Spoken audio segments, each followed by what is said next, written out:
Fantastic. Welcome back. I hope you enjoyed that video. So that just goes to show you from a young man making a call to say, this is the idea I have.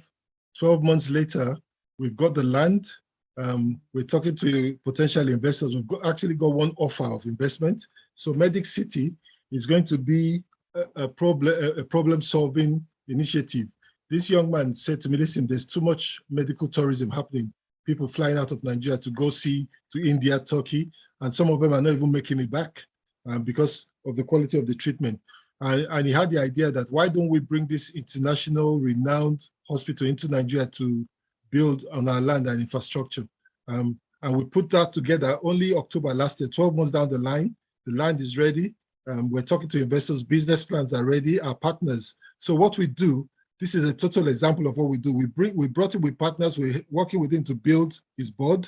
We're working with him to get the expertise and the knowledge he needs, bring international partners to help him to make this vision a reality. So this is going to be over 250 hectares of land in the Owode Otta. Like I said, it's going to have its own infrastructure, including a solar farm that powers the whole place. So we're not relying on the grids. There's nothing worse than using generator if you want to build a sustainable city. That's not what we're relying on. So we're having a solar plus with solar farms and also waste management infrastructure. And we're working with our partners. One of them will be presenting later on, a company from Finland, on how they're working with us to make sure this city is built world-class standard. Why? 200 million people need healthcare. Not everybody can afford to come to this, we know that. But the people that are flying abroad to come to London can have the facility that they need right there in Nigeria. People in Ghana could fly to Nigeria. We can now become where the people fly into instead of people flying out to go for treatment. So that's an example of what is possible when you work with us at AIGG to put your dreams and your visions together so that we're able to present this to investors going forward. I'll take any questions right now so that the next presenter could get ready. So any questions from what you've seen around the Medic City initiative and what you think about it, I would like to take questions now.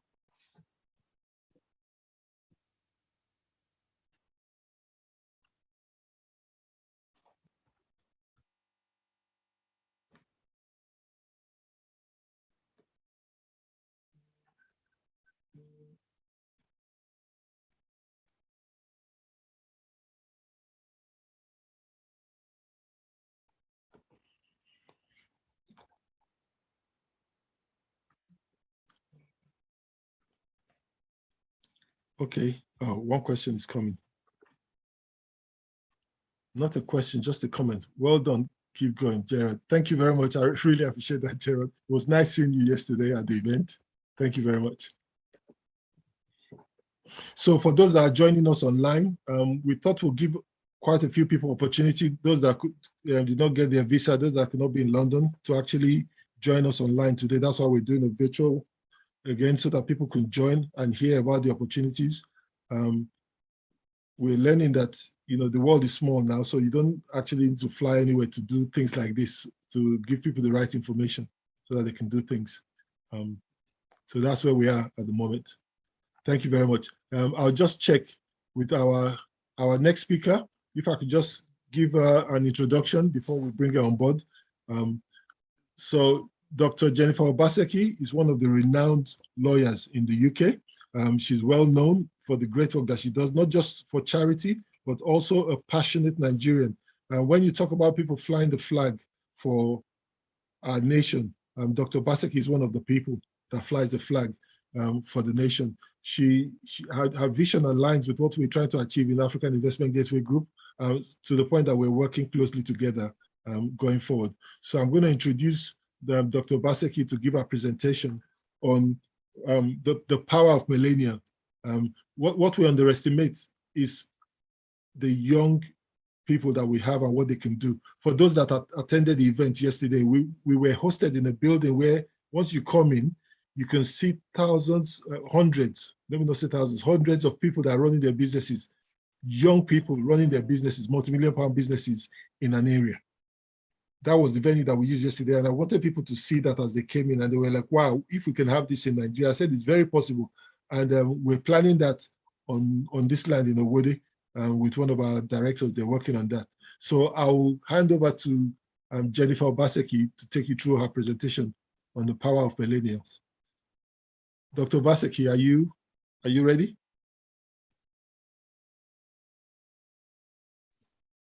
Good morning. I hope you can hear me. Yes, we can hear you loud. I can hear you very clearly. Brilliant. Good morning. Thank you all for joining. I'm happy to be here, even though it's virtually. I hope soon we'll all be able to do another event in person. But today I'd like to really go through some of the, let me say, the hidden nuggets, the hidden ammunition that we have within the Nigerian population towards rectifying issues within the country and also the economy. As it's been told, my name is Jennifer Obaseki. I'm the founder of Obaseki Solicitors, a law practice here in the United Kingdom, but also has offices in Hong Kong, Nigeria, and basically colleagues in all corners of the world that have allowed us to grow to where we are. We've been established for 18 years. I've been in practice for more than 20 years. But though I'm a well-established lawyer, my actual qualifications were in law and economics. So today, as it's been said, I'd like to talk about the economic power of the millennials in Nigeria and how to maximize their economic contribution towards the development of the country. I have a presentation which I'm going to go through with you. One moment.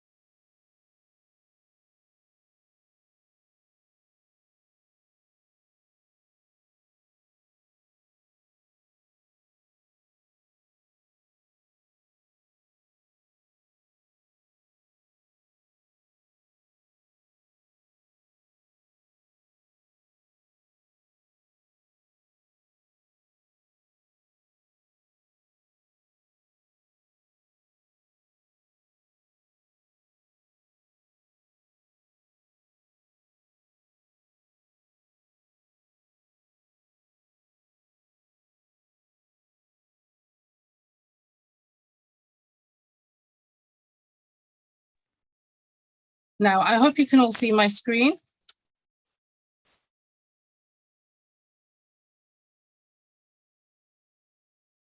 Yes, we can see your screen. Yes, we can see your screen. Okay, brilliant. So maximizing the economic potential of millennials in Nigeria.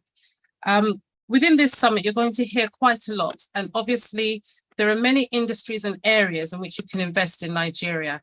However, the one factor that I want you never to overlook is the actual X factor, and that is our youth, our millennials. We have our youth, which are under the age of 18, which are up and coming. But once they hit that earning age in Nigeria, which technically is really the age when they leave school. So you're thinking about 16 upwards, enabling them get their very first basic levels of education, their primary. Not all children, as you know, in Nigeria go on to complete their secondary education. And there is that missing gap of really helping them to develop their skills for those who are not going into academic career field, but those who could really do with, let me say, harnessing their handwork type skills. There's that group, but we're going to be looking at the over 18s, between 18 and 35s, but don't miss out the very basic, the much younger age sector who could and do need really formal basis of training with regards to hand and craft work training. So within the section, I'm going to be looking at really discussing millennials, how to maximize their potential, as said, but also looking at the barriers in order for them to achieve their full potential, and also some of the barriers towards us really being confident towards our investment. And then in conclusion, we're looking at where we go from there. So the current situation in Nigeria, as you probably all are aware, you have 40% of the population living in poverty. However, you have an average age of the population being at the age of 18. That is 53%. And we have always been known to be part of an emerging set of economies, the MINT group, as you know, which is in Mexico, India, Nigeria, and Turkey. So we, unlike some of these other nations, have not really focused in making sure that our roots, our millennials, are firm to cope with that economic growth that is forthcoming, as the employment rate amongst this group is now 33%.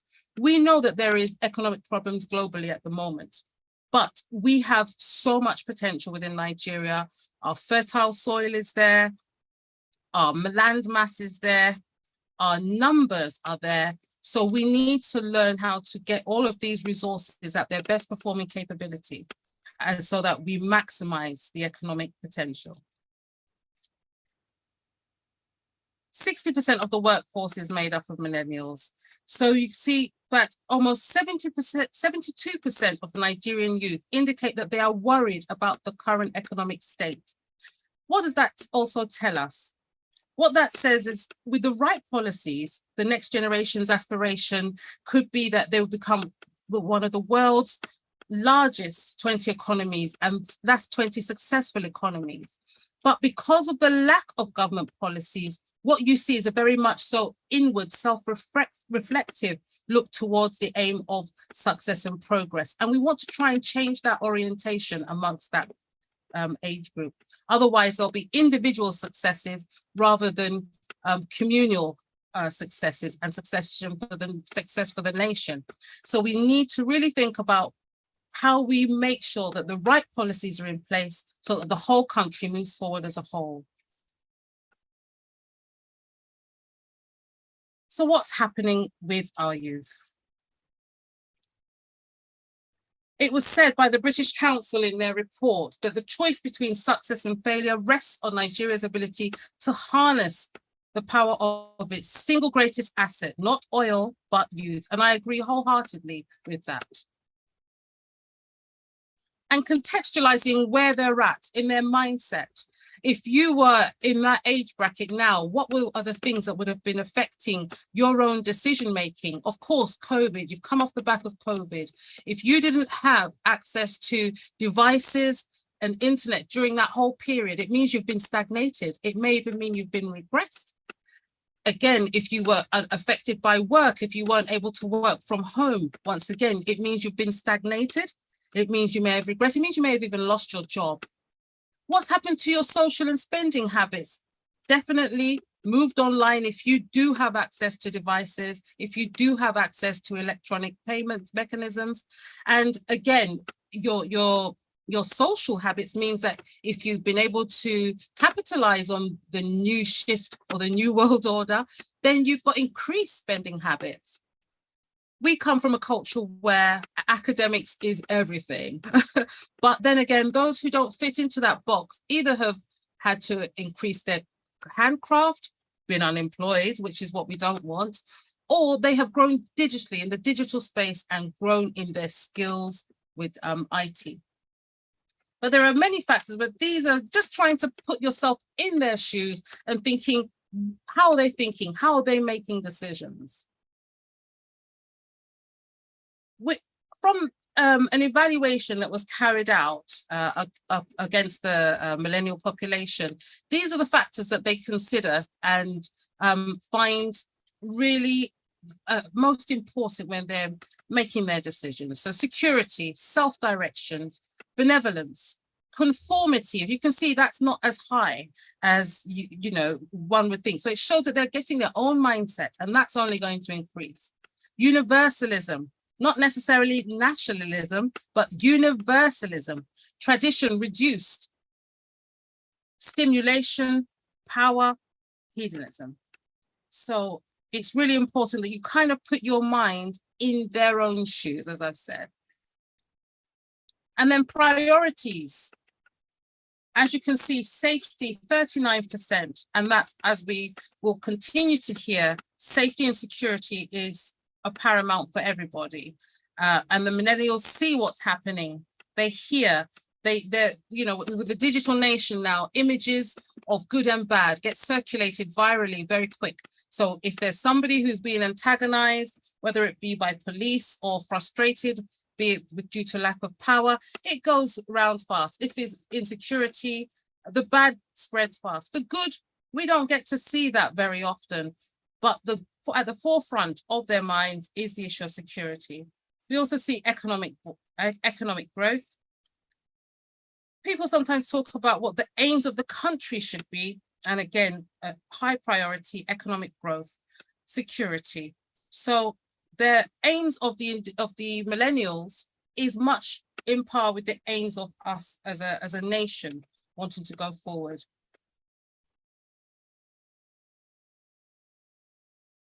But the one thing and the sad thing we see is that the youth, contrary to popular opinion, is not that concerned with environmental issues, though we know the damage that failing to put the environment at the forefront of our decision making, we can see that for many millennials, it's not on their priority list. And as I've said earlier, that's because of that reflection inwards. They've seen governments that have not really put them at the top of the list. They've seen certain things happen around them. Therefore, they're looking towards their own self-development as much as they have desires for the country.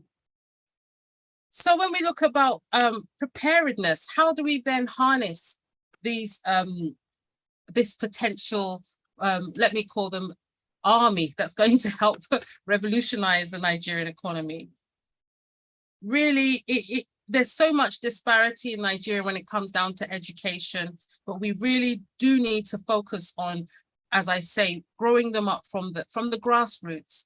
From primary school, I say, not just secondary school, because not all Nigerian children are able to go straight into secondary school.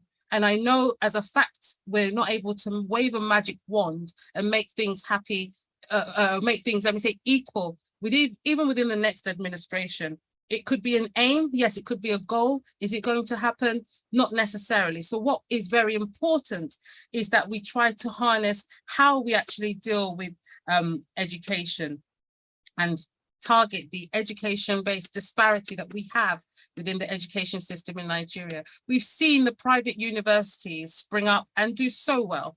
And we know due to strikes, we've seen the state universities closed for such a large proportion of time. However, again, looking at the fact that we have to develop not just their core formal education, but also the soft skills for Nigerian millennials. We have to show them how they work independently, manage teams of people, apply factual knowledge, also as opposed to doing research, and just people skills that will allow them to do well, not just in Nigeria, but in the wider world context. How we also teach them to manage life skills, overcoming challenges. We know, due to our experience in Nigeria, that knowing how to deal with crisis is what has made us swim rather than sink in many situations. But when you have millennials who may have grown up, especially if they've not really had to face certain challenges, at the first sign of issues, they may not be able to manage. So it's important that we teach them how to handle challenges and failure, how to be problem solvers, how to communicate, even if you're coming up against an adversary, how you communicate your own idea, your opinion effectively, civilly, in a civil manner, and become a leader, have those leadership skills and qualities that are needed to make them survive, as I say, not just in Nigeria, but in the wider world. Then also building up their employability skills, how they find jobs, interview skills, how to write a powerful CV, an impactful CV. As an employer in the UK, I see CVs all the time. I know what I particularly look for. But when I see CVs coming from applicants from Nigeria, because I've started this year to effectively look for employees in Nigeria, and we actually have a member of staff out there at the moment who's on full-time. We also deal with consultants out there. But sometimes as much I mean, as much value as that individual may have to add to this organization, the fact that they've not drafted their CV in a proper manner that reflects their true skills is disappointing at times. And I'm glad I can see through that. At times I tell them to go back, give them a template and send it back to me, and you'll be amazed at how it's represented and how much better it is. So teaching them even how to do simple things like that, then also how to study and work abroad. You can do that now, as we can see from this seminar, even digitally. So teaching them to gun for jobs that are remote and how to do so effectively and positively. How to maximize the economic potential. Now, again, we've spoken about the digital infrastructure and I say within Nigeria, COVID has shown us that our young people are just, in short, geniuses. We have to increase the digital education and make it again more uniform, not so left for those who can afford access to gadgets and connectivity. We also have to create things like apprenticeships. Again, not everybody can go to university. Learning on the job in Nigeria, we were the first, some of the first to even start this type of apprenticeship scheme, as you know, when people used to do their freedoms from hairdressers, from a panel, working within metals, within doing carpentry. But that's kind of been, let me say, those handcraft and that style of learning has become old-fashioned, whereas we actually really need to reinstitute it at its best. I was very surprised to see some developers actually recruit artisans from Mali, saying that we didn't have enough skilled plasterers in Nigeria. And I'm like, excuse me, of course we do. But we don't have that kind of trajectory where we have schools or training places that are renowned and high skilled enough to attract the developers, to take them from bricklayers to carpenters, etc. It needs to be more formalized so that people can and industries can pick up high skilled young people and take them through a period of training while they earn, and then they come out at the end with professional qualifications. I spoke about it on the previous slide, soft skill development, teaching our millennials core life skills, how they present themselves, how they actually deal with disappointment, disagreement, how they manage their own finances, how they project their own life plans. Then directing the youth towards the emerging industries that we have coming up. Yes, tech. But if everybody goes into tech, we'll all be hungry. We also have agroeconomics, lots to do with agriculture. It's not just farming. Food as an industry, from the seed to the compost heap, there's a whole chain of things that can happen along there that have biological input as well as technical input. So we have to direct our youth towards these emerging industries. Then addressing and removing the barriers that we have seen. This is security. This is about stability, also to do with, infrastructure, things that are turning our youth away or trying to, add to the brain drain. We have to tackle this, otherwise we'll have complete brain drain, whereas we want to have brain remain. And that's my new phrase. We want to do these things so that we have a complete reversal on that and have a brain remain culture amongst our youth. So the fastest growing sectors, what are these emerging sectors in Nigeria? As we've said, it's the ICT. That is at the top of the list. So we have information and technology.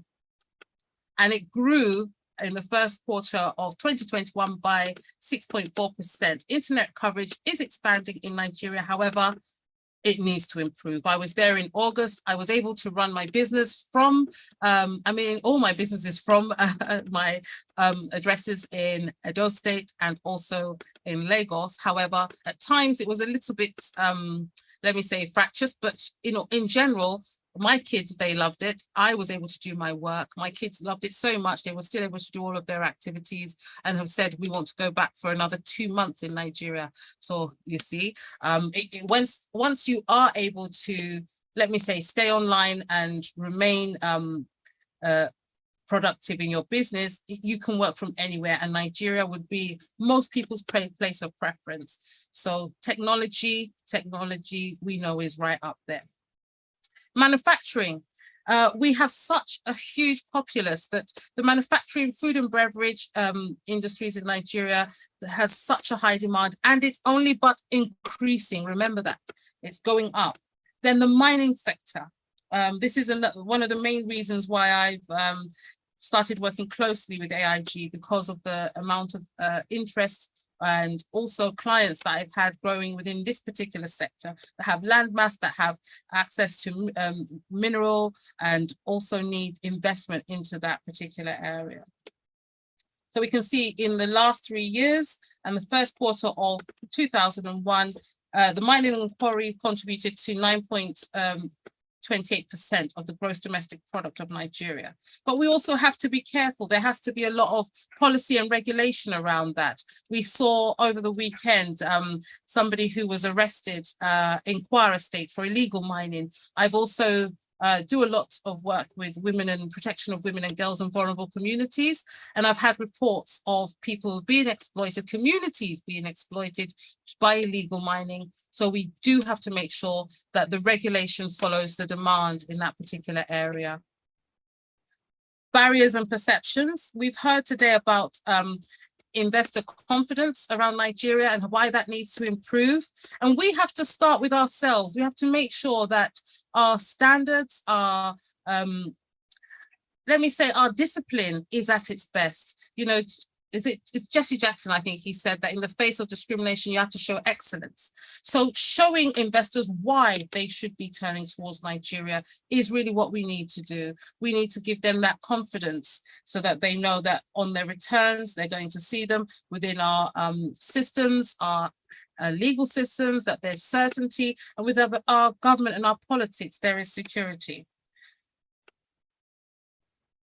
So what do they think they are, whether they think they're better or worse within opportunities in Nigeria? So up here you can see the percentage of respondents who think the country has better employment opportunities in Nigeria.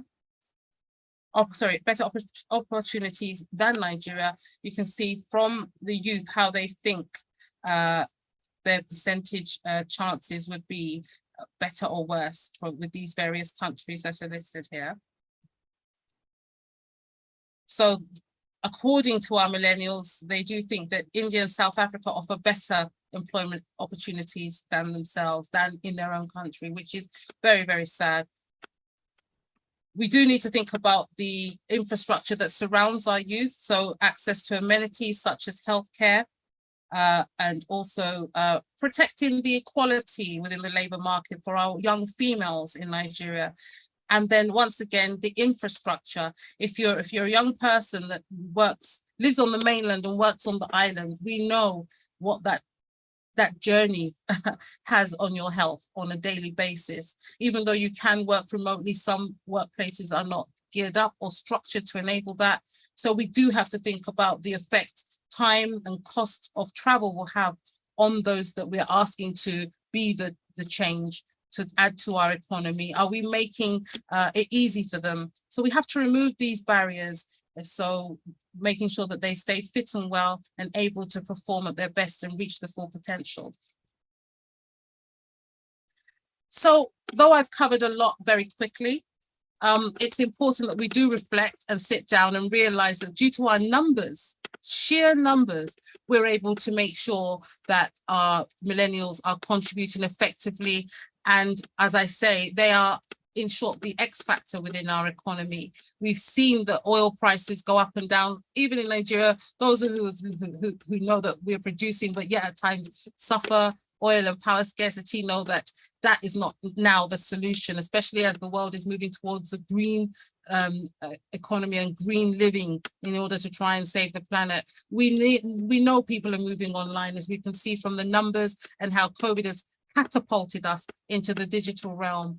So we need to see how we're going to support across all those industries. As I've said, it's not just about your computer. If you keep typing and only invested in IT, you'll be very hungry. The agroeconomics that opportunities that are rife in Nigeria, in short, begging for opportunity and investment, we also need to focus and encourage our millennials to step into.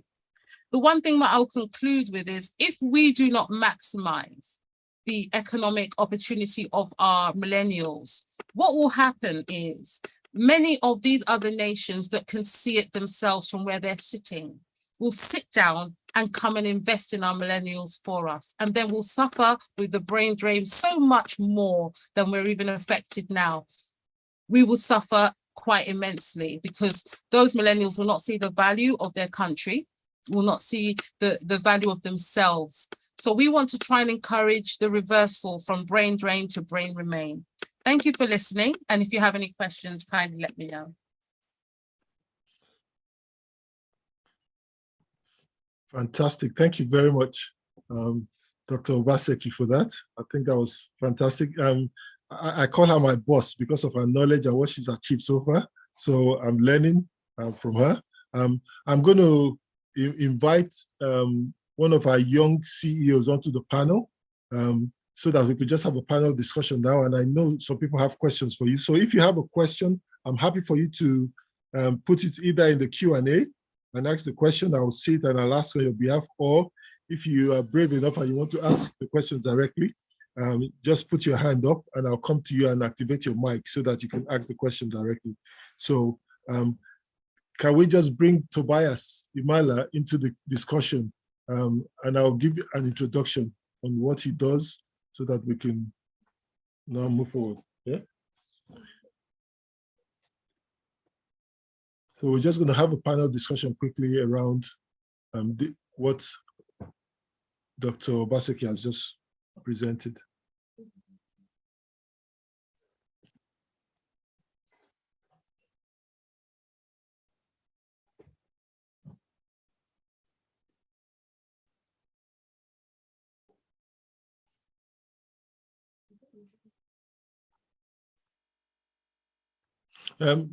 Mr. Imala, if you could just accept so that you come into the panel, accept the request to join the panel, then we'll start with the questions. I know some people have questions for you, Dr. Obaseki, so just let's wait for Tobias to join the panel, then I'll make an introduction.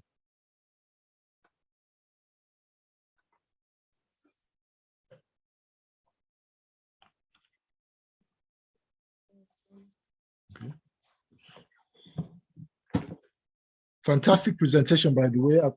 There's some notes that I've taken, and I'm excited about our partnership with Dr. Obaseki. The vision that she has for the youth and the millennials of Nigeria is just astronomical and fantastic. I see that she'll be making a huge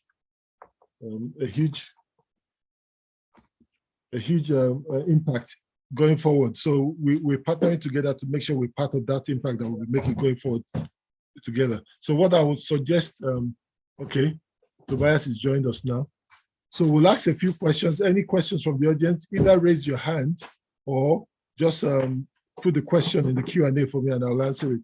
So I'm going to introduce Tobias Imala. Tobias Imala is one of our young CEOs. He joined AIGG organization in 2019, I think 2019, yes. He's risen through the rank very quickly. We kind of threw him in the deep end, so he's had to learn very quickly. He's running a project on the land that we've acquired in Ota right now, and that's why he's on this panel. So he's a young Nigerian, a very young CEO. He's not 30 years old yet. He's doing what most of our youth should be doing in terms of pushing forward. So we'll have questions on the panel as we go forward. So my first question for you, Dr. Obaseki, is this. In terms of the structure, you've been in the UK, you've lived in the UK for many years, you studied here, you raised your family here, and some of the things that you're doing right now over here in the UK, you want to replicate in Nigeria.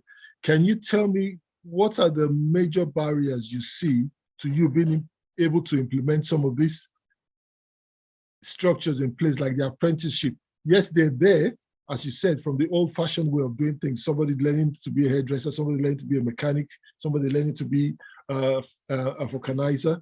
They're there already. But how do we insinuate that in that stuff? Then also on the other side, in the tech world, if you look at India and the amount of tech people coming out of India, that is literally changing the economy. How do we do what is happening with the apprentice world in the old-fashioned trades, hands-on trades like sewing and hairdressing and all of that? How do we bring that over into tech world to make sure that our youths that are very good when they sit on the computer or on their phones can actually use their skills internationally? How do you see that transition happening, and what would it take for that to happen? Thank you for the question. I really do hope to be able to, as you say, replicate a lot of the training that I've been able to provide to people here in the UK. And one of the things that I'd like to be very clear on, even though I run a law practice and consultancy, I've also done property in the past. We're going back into doing property work. When I looked at my LinkedIn profile the other day, I saw people who I trained doing NVQs in administration that are now business advisors, that are now, one's a financial advisor. So when you actually bring youth into your organization, you're teaching them not just the core thing, you're teaching them life skills, you're raising their ambition, you're raising their own self-expectations. That's if you're doing it well, okay? So some of the barriers that I felt and found is the lack of government support. I've gone into different states, made proposals. You know, here in the UK, we get often asked, please put your proposal down. You speak to people in local and federal government, and at times you send in proposal after proposal, and you don't often get positive response. So the lack of government, maybe insight into some of the ideas and propositions that have been made to them. Secondly, security and law. I remember securing a place on Victoria Island and then realizing that the agent was a bit funny. So even though we tried to take the person to court, the case, in short, I don't even think the case is even finished now.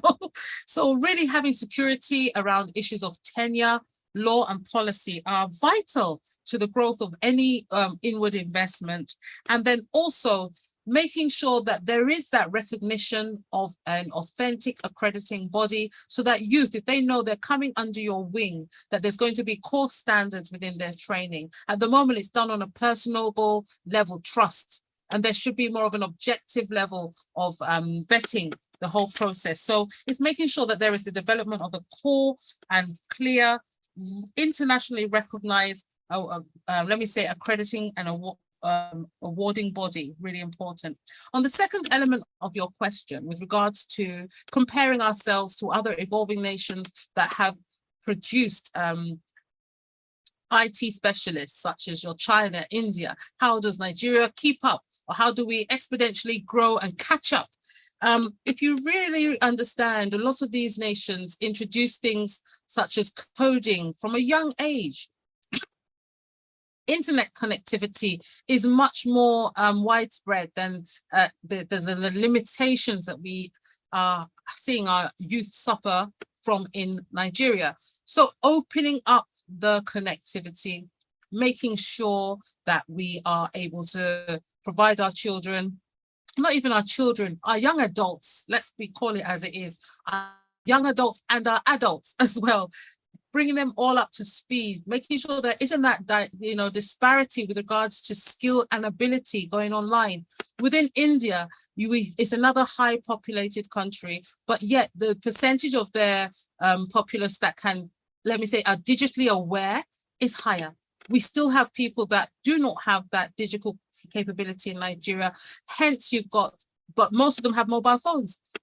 And so we need to bring everybody up to a certain level. Your grandmother, as well as your mother, as well as your young auntie and your sissy, should all be able to manage certain levels of activities online. And we can only do that if we institute a very clear level of learning right from the grassroots, as I've said. We have to start right in the ground, at the grassroots, those coming up, as well as a level of national education amongst the populace with regards to digital access and work and even just social activities that are carried out online. So everybody's brought up to par. Thank you. You're on mute, Stanley. Mr. Osunde Boss, you're on yes. Mute. So sorry about that. So thank you very much for that answer. And I agree with you. India is moving fast. The other day, I had a presentation from two Indian colleagues, partners that I'm working with to do a work for us. And they were going to charge us a lot of money for that work. And something resonated with me. And I said, hold on a second. Do we not have anybody in Nigeria that could do the same work? Why would I be asking people in India to do this work when we know that we have this kind of talent in Nigeria? And thanks to one of our CEOs, she found the people that are now doing the work for us in Nigeria. And we need to be conscious about that even in our own businesses, instead of looking out, we can look in, just like you said, there are people that we can look into the businesses, if not just in terms of training the future generation, but for succession planning. Because at the end of the day, I tell the people on my team, I say, listen, another 5-10 years, I will not be doing what I'm doing now. It's you guys that will be running the businesses. Succession planning is very important. So what you put in is what you're going to get out.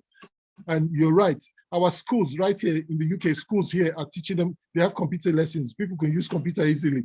In our schools in Nigeria, it's not the same thing. So that, like you said, from when they're very young, catch them early using those gadgets. So it becomes very, very natural. It becomes organic for them to look for their phones or look for their computers to use. I know not every school can have computers in Nigeria. I'm not naive to that, but where the opportunities arises, the kids should be sensitized with all of these gadgets because that's the way the world is going. Thank you very much. So I'm going to unmute the mic. Mr. Imala, if you can unmute your mic, and I'm just going to ask you to give us your full name, introduce yourself, and also your organization and what you do. Then I'll ask you the question. The floor is just all right. All right. Good morning, everyone. My name is Tobias Imala, and I'm the CEO of Startup City Hub International. Fantastic. Thank you for that, Mr. Imala. So what I wanted to ask you, you've heard the presentation that Dr. Obaseki has given around the youth. Yourself, I know the journey that you've come through to get to where you are at the moment, and we can imagine if we are able to develop other youths in the development that you've had, what impact they will have. I just want to ask you, in your own opinion, and like I said, you're still under 30, you're still a youth in that sense compared to us older ones that are here. In your own opinion, what do you think our government needs to do to facilitate the change of mindset that our youths have at the moment of looking for government jobs, looking for everybody to employ them? What do you think needs to be done differently so that more of our youths could start having the minds of having their own businesses or having a skill set that they can market, not just in Nigeria, but to the world? What do you think needs to be done? Okay, thank you very much, sir. Thank you for the privilege given to me.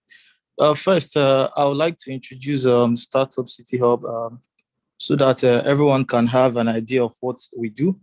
First, Startup City Hub is an organization focused on creating an innovative and smart, sustainable community that promotes innovation for technology-based solution providers to thrive and enhance our world.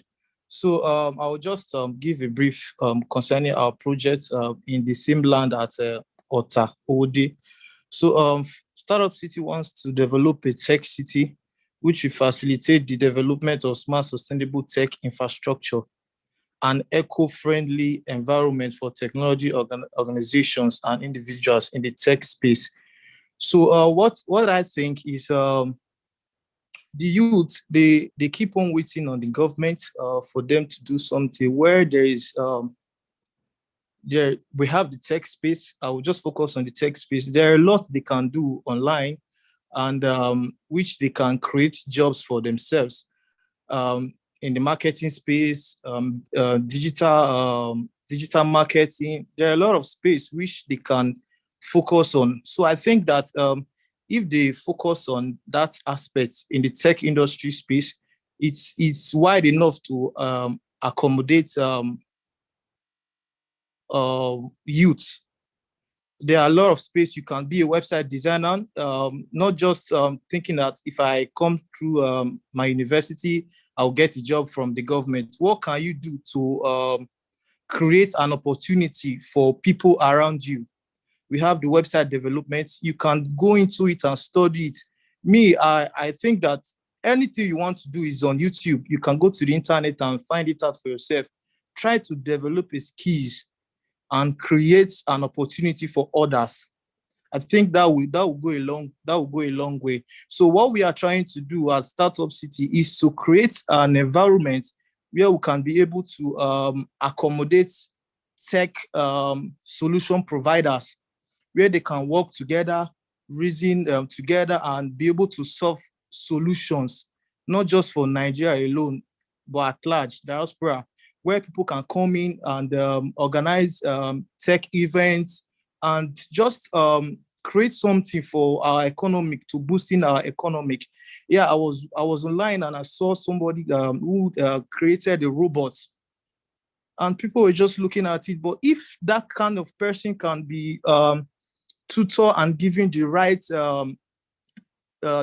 infrastructure and funding for that, I think the person will go far. So what we just try to do, we try to work with people that are already in the tech business who has ideas. We try to teach them how to expand on it and how to get funding in that sector. So that's just a brief. Thank you very much, sir. Fantastic. Thank you very much. And I fully understand that, because I remember when you started, we were looking for somebody to do design. You said to me, sir, I can do this thing. And it saved our business a lot of money because you did it. It's not your job, but you learned how to do other things as well. And I know at the moment, I was speaking to somebody that I was hearing in a conference that one of the prominent Nigerians in the UK said, with this strike going on, some university students don't want to go back to university. I said, why is that? And they said, because they're making a lot of money working on Fiverr, building websites and doing graphic design. So there's a different economy that our youth can tap into. You could sit in your living room, get a job in America, do the work and get paid in dollars. You understand? So, but it takes development. You still have to go and develop yourself to get to that level so that the quality of work that you do is improved. So thank you very much. But Tobias, I just want to ask one more question. Just tell us about the project that you're working on in Nota. Could you just give us a very brief summary of what that project is about, the Tech City in Nota? Just give us a brief summary of what the project is about. What can we expect from that project? Okay, thank you very much, sir, for that. So Tech City will facilitate development of smart, sustainable tech infrastructure and eco-friendly environment for technology, organizations, and individuals. What this simply means is that we want to develop a smart city that provides technology facilities. We want to be able to provide the facilities that tech experts need, that organizations need. So we'll be partnering with other tech organizations if they want to be in our space or they want to create their own technology infrastructure. So there is availability for limited cooperation as well, where we'll provide land for technology organization for them to come into the system and build their infrastructure. Just like Amazon can come into it and say, okay, I want to build an infrastructure in this to boosting the economic in the tech space. And also want to provide ICT and research development centers for the tech expert as well, and also promote tech conference tourism, where other countries can come into the tech city and say, okay, let's host a tech event, so that tech experts from different countries can come into and host an event. That's just all about the tech city, sir. Fantastic. Thank you very much.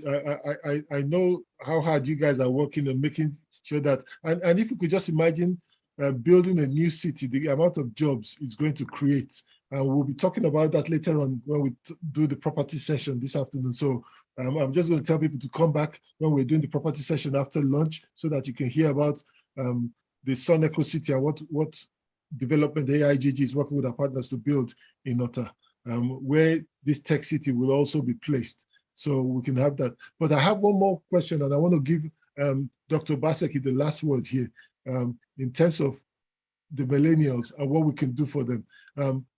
We've discussed idea of exchange, student exchange or work placement in the UK, so that some of the youths over there can get the feel abroad. You see, you can be marketing things abroad and not get the feel of it. What is your opinion in terms of, you know, helping some youths to come over on a work placement with different organizations here so that they can go back and use what they've utilized and see? I would like to hear your opinion on that. Do you think it's a good thing, or do you think the way the West does things might pollute them in that sense? What's your opinion on that?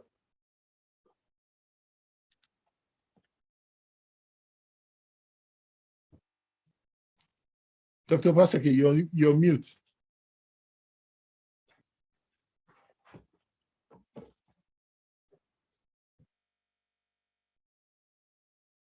Dr. Obaseki, you're mute.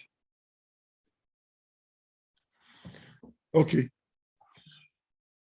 I wonder if she's still there. Okay, but the question I asked was simply because a few years ago, we had invitation for, you know, a doctor to come over here and have work placement. So she studied her medicine, did all the medicine study in Nigeria, but she came over and was placed for a month with the doctor's surgery here so that she can see how you care for your patients, how you take care of things, the kind of things that we're not talking about the technocratic things that you learn on paper, but, you know, how to deal with people, how to manage people. So she was here for a whole month to do that before she went back to start practicing.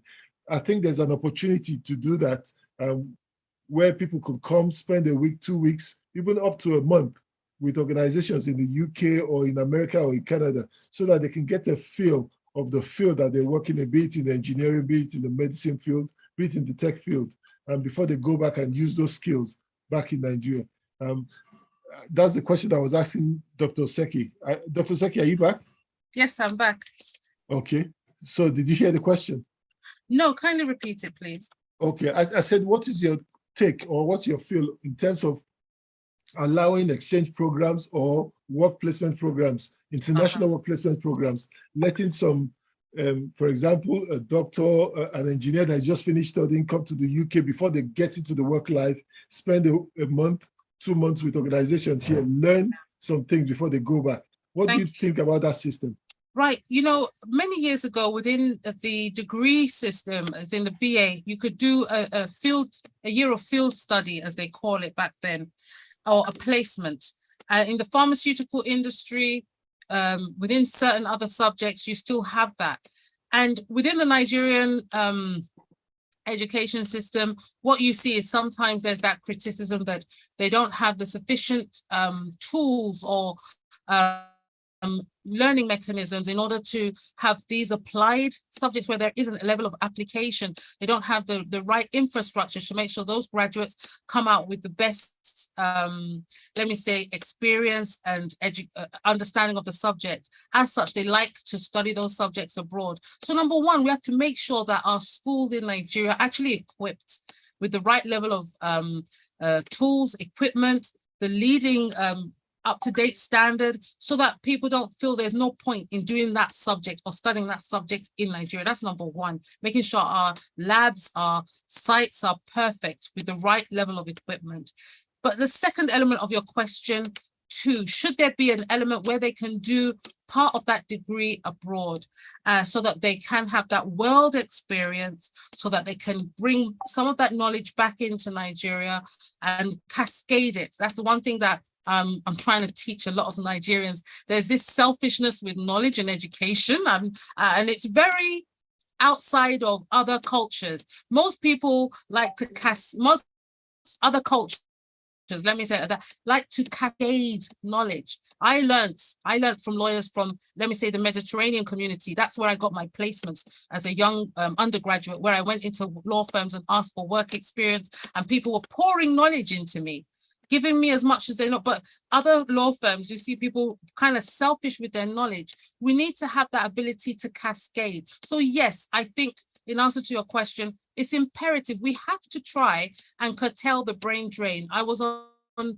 Radio Ikeja FM on the weekend, and I was talking about countering the brain drain. When people said, no, people are talking about this Jagba because of the way the minister or the person from the House of Rep was talking about, we have to try and stop it in Nigeria. And it's the truth. You have situations where you don't have enough psychiatrists to deal with the population.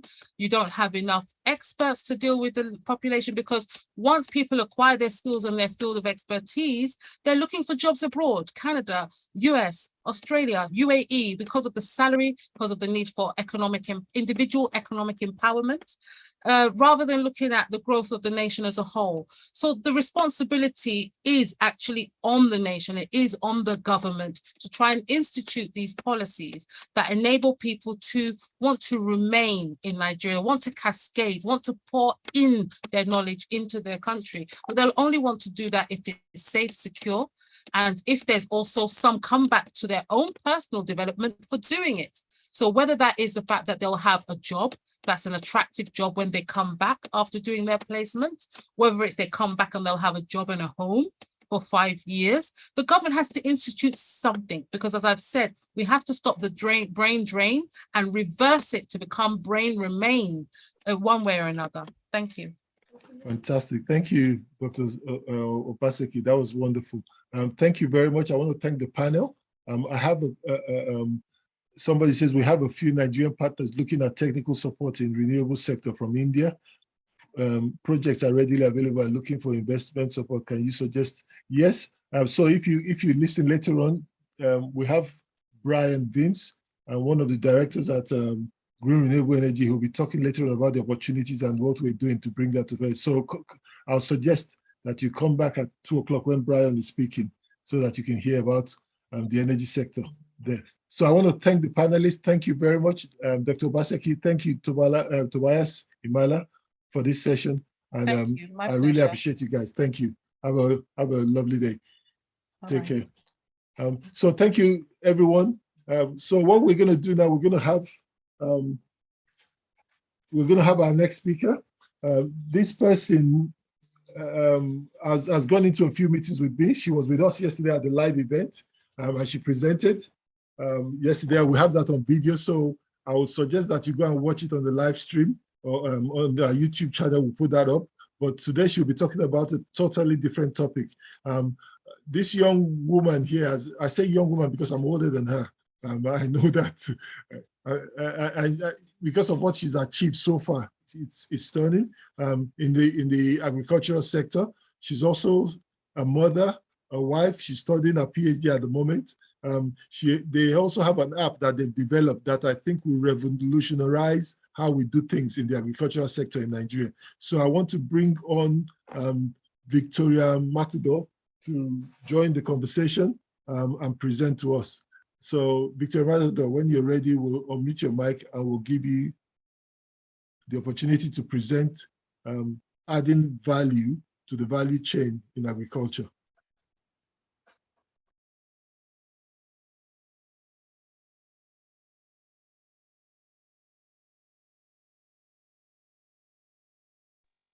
Hello, good morning, everyone. Can you hear me? Yes, you're audible. We can hear you. Okay. Thank you very much. My name is Victoria Matador. I'm the co-founder of AgroVerified and co-initiator of the African Farmer Stories. This morning, I'll be speaking about value addition in the agricultural sector. Thank you very much for having me at this event this morning. I will start by by saying, Dr. Obaseki, thank you for your valid points that tech cannot feed us. If we depend only on tech, we will all go hungry. If we follow the recent trend that is going on in Nigeria with the flood crisis, we would see that the food insecurity that is going to happen going forward till 2024 is going to be disastrous. Even if we use importation as a supplement, we will still have a huge deficit of food in Nigeria. In as much as we have this crisis, it has also offered an opportunity for investors to come into the country. As much as technology cannot feed us, we need to leverage on technology, advanced technology, to begin to feed ourselves in the agricultural sector. These advanced technology we're talking about include easy ways of disease detection and ways to manage the effect and impact of climate change, and also technologies that will help us to manage effectively the supply chain. And these technologies are required for value addition, which is critical at this time, because as a flood is ravaging the entire country and farmlands are being affected, with efficient technologies, we would have been able to salvage some things and store them in preparation for proper feeding of citizens in Nigeria. How does this flood unlock investment potential? How does this crisis attract investors? More than ever, we need improved varieties of seeds. We need input supplies now. We need greenhouses. And when we talk about greenhouses, we're talking about greenhouses that are adapted to the Nigerian climate. Greenhouses are expensive. However, if you look at what Nigerians have done with greenhouses, you will find out that they have been able to modify and adapt it to the local situation to make it price efficient and technologically efficient, supporting it with solar panels because we have power crisis as a country. Rather than selling our products as fresh, we need investment to manage post-harvest products that are harvested, that we can handle. Yes, Apex is doing a lot, but we need more of the Apex into Nigeria to aggregate these commodities, store them, and unlock them during low season. We need drone technology to help us with proper management of our disease, management of our crop and harvest time. These are opportunities that need to come on board urgently, where we can use the drones to do a lot of seed broadcasting, thus minimizing the man hours that are required to manually broadcast seeds for rice production and other grain productions. Thirdly, I would say more than ever, one thing that is critical for us in the country, as we also see brain drain, is trainings. We need to begin to train young people on the right agricultural practices, the right agricultural management practices to help us to produce more and to convert what we have produced into semi or fully finished products, that it goes from farm to fork. However, rather than selling our grains whole, we can begin to look at producing sesame oils. We can begin to look at value addition in our cocoa butter. We can look at value addition to our maize. We can look at value addition to even our waste at farm gate, waste such as the cob of the maize, waste such as the cassava peels. We need to start looking at converting them to useful commodities, useful products that we can export. Yesterday, after my presentation, I spoke with an investor in the room who told me about their new product on carbon char. We have a lot of waste in Nigeria. We need to start looking at locally producing carbon char to improve the life expectancy of our livestock and also their productivity. These are some critical milestones we need to start looking at and start using to attract investment. We have over 200 million population, and in that population, we have a majority of it as youth. Our minds need to be empowered with rather than just commodity sales. In as much as we want to earn a lot of FX, we need to earn premium FX. And the only way we can earn premium FX is to start considering holistically value addition to our commodities. Also, yesterday, while listening to some of the presenters, one of them categorically said, Africa is 14 times bigger in landmass than what is depicted on the global map. What that brings into my mind is the fact that we have more opportunity to grow more products locally in Africa as a continent than other continents. And because we have the youth, if we can transform these produce, transform our milk into our own cheese, into our own yogurts, rather than importing them, and get the right investors to come on board to translate these produce into finished products that have better and longer shelf life, then our earnings will triple. And we can begin to efficiently talk about food security and sustainability. What can stimulate this value addition efficiently is transparency and traceability.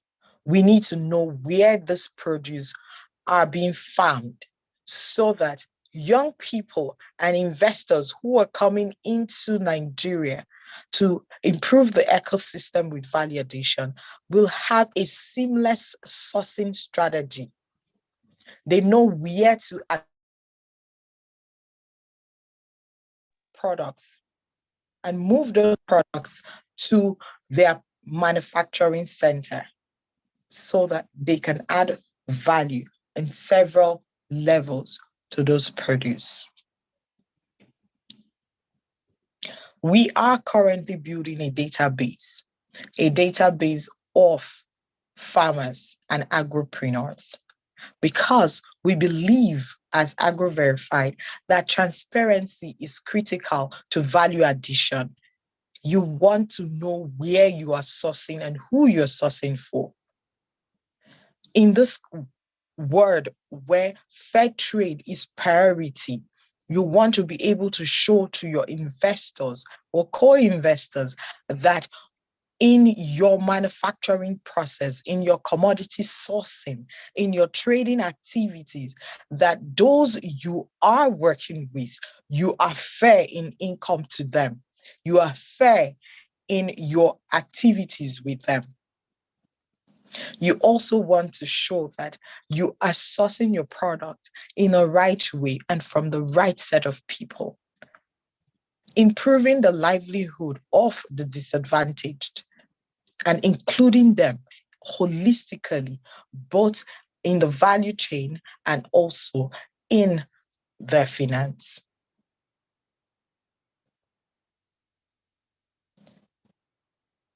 I would like to invite investors to look at these opportunities. One,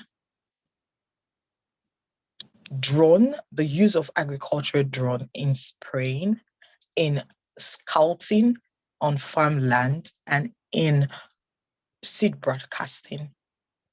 Two, to look at the warehousing structure and warehousing system to help manage post-harvest losses. Three, to look at manufacturing, most especially in our grains, to add value to grains that we produce locally. Finally, in Nigeria, we need improved seeds, improved cutlings, and we need tech that are adaptable to our climate in terms of greenhouses or alternative power. I'd like to stop here at the moment so that we can have a two-way interaction. If you have any questions or you would want me to highlight more on these 4 points of opportunity to invest, I look forward to your questions in the Q&A session. Thank you. Fantastic. Thank you very much, Madam Matador. I know I don't pronounce that properly, and you can forgive me for that. So thank you so much. My notes are just full. So when you talk about adding value, the biggest example for me, I like cashew nuts. I go to the shop here in the UK, I buy nuts, and it's like they put 15 in my hand like this and ask me to pay £2.50 for 15 nuts, you know, for £2.50. It's nothing. And we walk over these things in Nigeria, and we ship them to Malaysia, where they now process it and send it back to Nigeria, where we now buy it, or into the big shops in the UK, where people are paying millions of dollars for it. But for us to process it to the value that we want, it's not there in Nigeria. We could be doing more. I mean, I remember when you shared the video with me where yam was being brought in from China. The Chinese knows the value of the numbers that we have. It's just that they don't know the value of our own numbers. If you can be importing yam from China, then I think we have a challenge to come over at the moment. One of the things that we're putting in place with Afforestation Africa, one of our companies in the group, is to ensure that we start planting crops on massive scales. We're doing a pilot scheme at Ota, over 3,000 hectares, but we're talking about 5,000, 10,000. We've had a meeting already with the Commissioner for Trade and Investment in Edo State, and they're working together to give us some land, 10,000 hectares of land to plant crops on a massive scale, cash crops, while we're planting trees as well, so that while the afforestation is taking place between those trees, in the next 5 years, before the trees grow, we can plant cash crop and actually flood the market with fantastic food going forward. So I can see how we can add value. Over here now, you go to the shop, you see cassava chips here in the UK, where I reside. Cassava chips, just like plantain chips, there's cassava chips. And it is fantastically done, marvelous. But the people that are making money from it, it's an Indian company. I work with them. I know them very well. I don't want to mention their name, so I don't give them free advertising. But they are making money from it. You buy a whole pack for £1, or even £1.15 to buy a small pack. So you can see how people are adding value and making the money, whereas we that are planting it, we're not adding value and we're getting the bottom of it. So this is something we'd like to work on through our organization, Afforestation Africa Investment Gateway Group, to make sure we work with Madam Victoria here to put those value chains in place, bring investors in to put those things in place. I'll be in Nigeria in April, by the grace of in November, where I'm bringing an investor that wants to build a factory, even though this is in the healthcare sector. But we're talking to investors to say we have the land to give them if they'll build these factories. And once they add value, they can actually sell in Nigeria. They don't need to think of exporting. Exportation is a good market, but we have enough people in Nigeria that will buy their products, talk less of them exporting. So I want to say thank you very much. Let me see what questions we have so that we can do that. There's a question that came in earlier on, and so that I can just, okay. So one of our delegates is saying, how are the youths lobbying the presidential candidates to design their future and educate such individuals? Okay. I don't know if somebody wants to answer that. How are youths lobbying the presidential candidates to design their future and educate such individuals? Madam Victoria, since you're here right now, are you able to speak to that? Okay, so thank you for that question, because our growth is in the hands of the youths.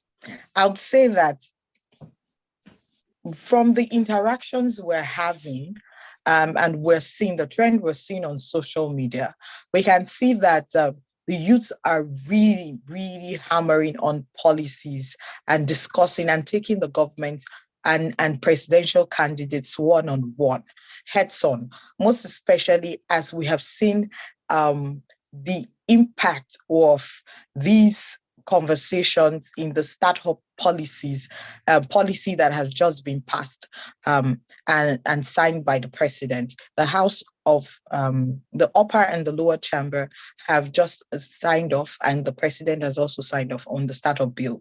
So you can see that the youths are more involved. Yes, there's a lot of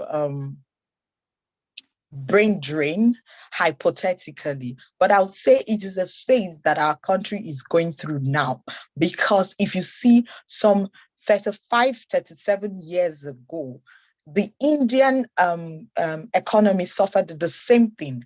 It's those youths that were exported at that period and that are returning back to build the economy of India.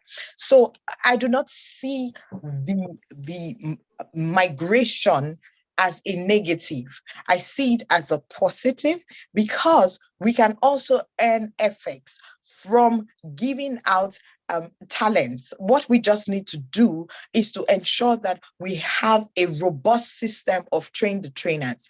And that is what some of the youths are working with presidential candidates and questioning presidential candidates to say, these policies that you are your 7 points or your 4 points or your 3 points agenda that you're bringing on board as your campaign points, how does it include the youths? These are the things we want to see. These are the things, the way we want to channel our energy to bring a positive result.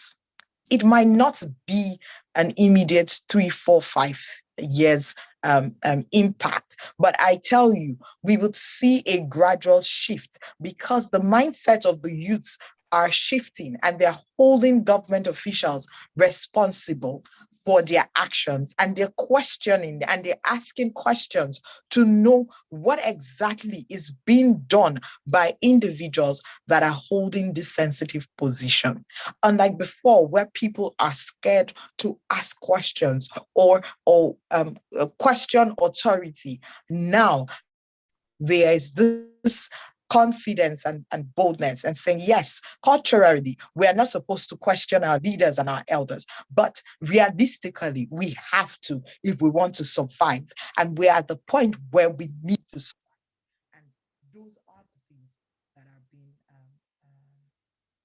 questioned by the youth to our government. Thank you. Hello, Madam Victoria, we've lost you. You're mute. You're mute at the moment. Can you hear me? Yeah, we can hear you now. Okay, I said, so those are the critical things we can see that our youth are questioning, and they are no longer being held back by those cultural values that say you cannot question your leaders, you cannot question your elders. They are asking questions because we're at the survival mode. We need to survive. We just have to survive. We cannot remain where we are. And for us to survive, we must ask questions and we must hold people responsible for their actions, most especially our leaders. And this is a trend that we see today in Nigeria. Thank you. Fantastic. Thank you very much for that. That is, I can see the emotion behind that, because it's very important. If we don't get it right in our generation right now, our kids would ask questions. What were we doing when all of this was happening? So I think that's one of the things that keep me up at night, where the question that our kids will ask us to say our generation had a responsibility and we didn't deliver on that. Thank you very much for that. I have one more question to add to this agricultural debate that we're having at the moment. And in terms of our agricultural education, universities, colleges, what are we doing to partner? And I don't know much about this sector in Nigeria, but that's what I'm asking you. What are we doing to partner with international institutions to help us increase? So, for example, if there was a disease that is happening in some areas, if there's a low cost, if there's, because there's risk in business. When you're planting crops, you don't expect everything to yield. What are we doing in partnership with the technocrats or our Nigerian universities to get our students much more prepared in terms of dealing with these disasters? I know there's nothing you could do with a natural disaster if there's flood. Okay, maybe we need to chop less trees down to prevent those kind of things. That's one of it. But in terms of preventing diseases in cattle, in chickens, in our farms, and reducing the use of pesticide, in your opinion, what do you think we need to do around that? Okay, thank you, Mr. Swede. I'm telling you that this is a very critical question that you've asked, because a lot is being done right now, partnering with other institutions across the globe.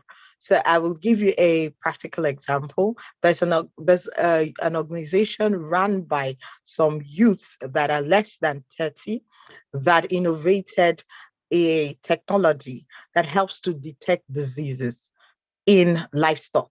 So it mimics a microclimate condition of that area and give real-time, on-time information about the temperature pattern of the livestock, and that will help you to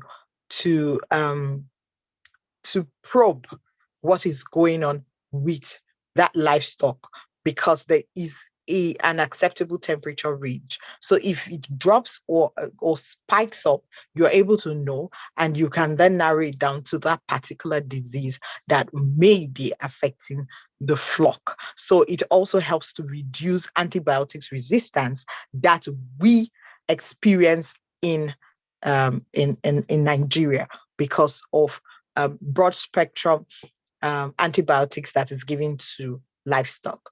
That is one. Secondly, we are working with a company in the Netherlands and a tertiary institution in the Netherlands that have just brought a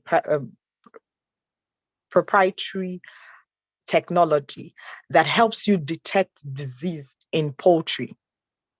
And that is like your self-kits you use for your COVID detection at home, right? So we know that most of our livestock farmers are in the rural areas, and we only have 4 proper vet lab in Nigeria.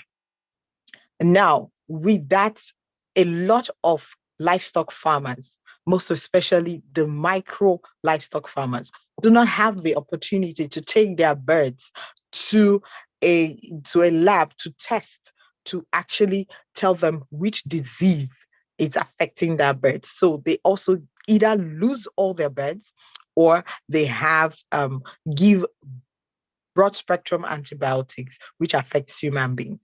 So with that technology, with that proprietary technology, a lot of micro and small farms in Nigeria and across Africa and Asia will be able to have access to this technology and detect these diseases, ranging from bacteria, fungi to viral diseases.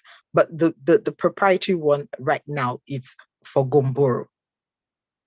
We also have, we are looking and exploring relationships with tertiary institutions outside of the continent to see ways where we can collaborate to have innovations that speak specifically to our needs in Nigeria.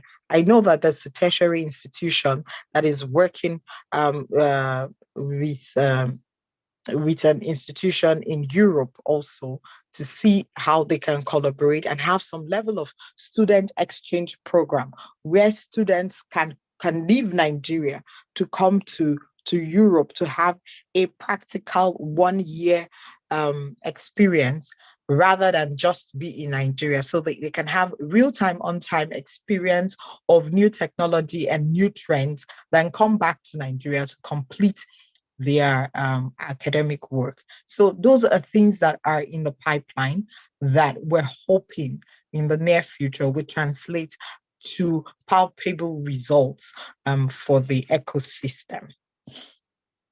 There are some youths that are also working with technology to detect disease in plants. So you take the picture of that plant and it's able to tell you what disease it is, and also give you advice on the recommended pesticides or disease control management that you need to provide for that particular crop to reduce its spreading to other crops and other farms. Thank you very much.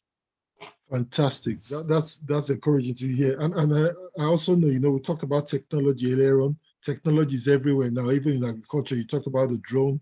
You talked about in medicine. So technology is running across everything that we're doing, even in agriculture. And I know we've had conversations with our Israeli partners about bringing seeds in some sectors that would actually give you three times the yield of what people are currently getting with the same piece of land. So technology is always improving and going forward. So my last question to you is this: if you had the opportunity to speak to a government official that can listen, or our partners that are listening internationally right now, what is your one wish for them? So for example, if somebody is listening from Israel or somebody is listening from America, and you want to say to them, listen, this is my one wish, that you want to partner with them. And remember, this partnership, it needs to be something that we gain, but they also gain. I think most of the time people think Africans just want to sit there, or Nigerians want to sit there and just gain and don't give anything in return. That's not my experience in doing businesses. So what is it that you think you will say to somebody sitting somewhere in America or in Israel, in terms of bringing technology to help us improve our agriculture? What is the last word that I'm going to give you that you will say to them in terms of making that investment and coming to Nigeria to work with us? So what I would say 3 things. One is the fact that you will get the best of government support if you come to Nigeria to work, as long as you come through the right channel and with local partners that understand the country's policies and regulations. That is critical for your success in the country. Two, I'd say there's a lot of government incentives and support, most especially for agriculture investment in the country. So you would have a lot of tax incentives. You have a lot of local funding opportunities, most especially if they can see that you've already provided. There's some level of capital inflow into the country, no matter how small it is. There's a physical evidence, a certificate of capital importation that has come in. Then it gives the government the excitement to do more for you as an investor. And thirdly, I would say Nigeria is a unique market. One of our investors, two actually, from a Chinese and an Indian investor, said to me once that, Victoria, Nigeria is a country where you throw seeds anywhere, literally, it grows. It grows. So you will make a lot of profit if you bring your investment into Nigeria, as long as you partner with the right set of people that understand government policies and regulations. Thank you. Fantastic. Thank you very much. I just, on behalf of everybody that's been listening, I want to say thank you for your time. We were together yesterday at the live event. You've flown in to London to do this for us. We really appreciate you. We know that your vision aligns with us in terms of what we want to work with Nigeria. And these are the kind of partnerships that we want to form. And while you're in London, we're going to be arranging some meetings with investors and potential partners, government officials, so that you can go back with what you need to do the work that we believe, the great work that you're doing. So I want to say thank you, and we appreciate you very much for coming to London to spend some time with us and for doing this today with us. Thank you very much, Madam Victoria. God bless you. Thank you. Amen. Thank you for having me. Good. So we're going to take a break. We have some more presenters to come. It's going to be packed. So we're going to take a half an hour break. We'll be back at 1 o'clock to hear from a technical platform that is working on sustainable projects across Africa. And we're very privileged to be partnering with them. So don't miss that. That starts at 1 o'clock. We're talking about technology earlier on. This technology that we're bringing in will actually help sustainable projects across Africa. Then we're also going to hear from Brian Vince, one of the directors at Green Renewable Energy, around the potential, the investment potential of energy sector, renewable energy sector in Nigeria. He's been doing a lot of work with our CEO at Green Renewable Energy, and we're seeing the difference already, the inroads that we're making. So that will be the afternoon. Then we also have the real estate side, 20 million housing deficit. We're doing some stuff in that space. So we'll hear from somebody that is building, working on a new city just outside Lagos. Again, we'll hear from them on what they're doing and how investors and technology is also making this happen very, very quickly. So enjoy your break. We'll be back at 1 o'clock. You can use the same login, so you can log out, but log in again with the same login. It doesn't change. I will see you at 1 o'clock. And before you go, I just want to appreciate our sponsors. BVI Financial Services are our sponsors. They sponsored us for this. Not only do we have a partnership with them in terms of how we maneuver deal flows, in terms of investment deals into Africa, but they have a love for Africa and Nigeria. So they've also sponsored everything that we've been doing in the last few days. So we want to say thank you to Elise Donovan and her team in the British Virgin Islands. Thank you very much. Enjoy your break. I will see you back here at 1 o'clock. Thank you.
Hello, good afternoon, everyone. Thank you very much for coming back. I know some of us stayed on, and some of us are back again. So I'm just going to share my screen. Let me stop sharing. No, I'll relaunch it. Tech guy, could you help me relaunch this screen again, please?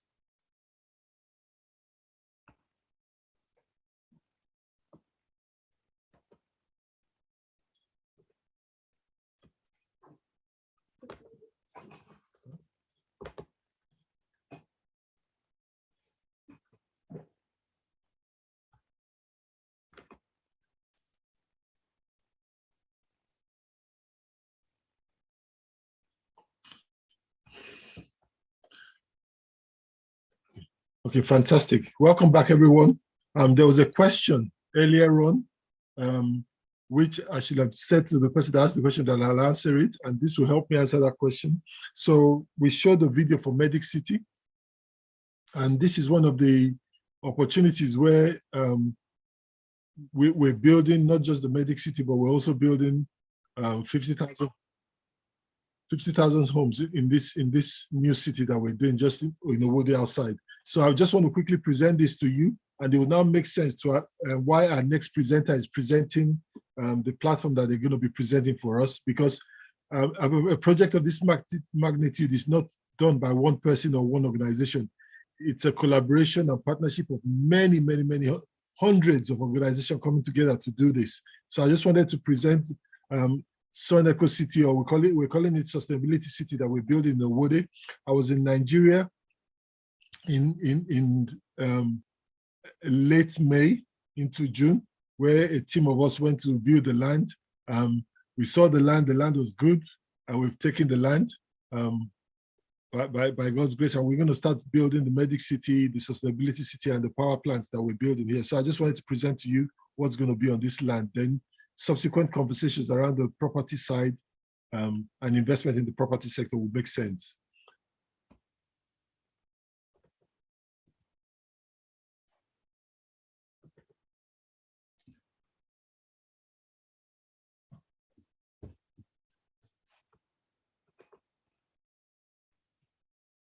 Okay, fantastic. So African Investment Gateway Group, with our partners, we've come together to acquire this land in Owode, and the idea of it is to build a new city. You'll be hearing from Brian later on how for us to actually really meet the sustainable development goals, we need new cities, not just try to expand on the existing one, but new cities so that we could build new infrastructures into the new systems. It is very hard right now in the UK or a developed world to change or make their cities sustainable because of the way they were built. But we have an opportunity in Africa to do that while we build new cities. So that is what we're putting our money or our effort where our mouth is, by creating this new city in Owode, Ogun State. Okay, this is the location of it. It's just, I was on this land, and I traveled to the airport in the morning. There was no traffic, so let me just give that disclaimer. And it took us less than 25 minutes from our location where I was staying to the airport that morning. It was around 4:35 in the morning. So within 25 minutes, we were in the airport. So that goes to show you the cross proximity of where this land is located in. So our average is around 4,000 hectares of land. We believe there's more land there, and we're going for 5,000, but it's not wise to be paying for the river when it doesn't belong to us. So it's around 4,000 hectares. And that's the drive that you see there from in the location, if you know that area anyway. And that's the map there of the area. Okay. So Brian will be talking about renewable energy later on, but we intend to use the water on our land for aquaculture. We intend to use it to generate energy because it's quite choppy water. We intend to farm on the land. So 3,000 hectares of this land will be going towards doing agroforestry as a pilot for other projects that we're doing across Nigeria. So we intend to maximize the use of this land.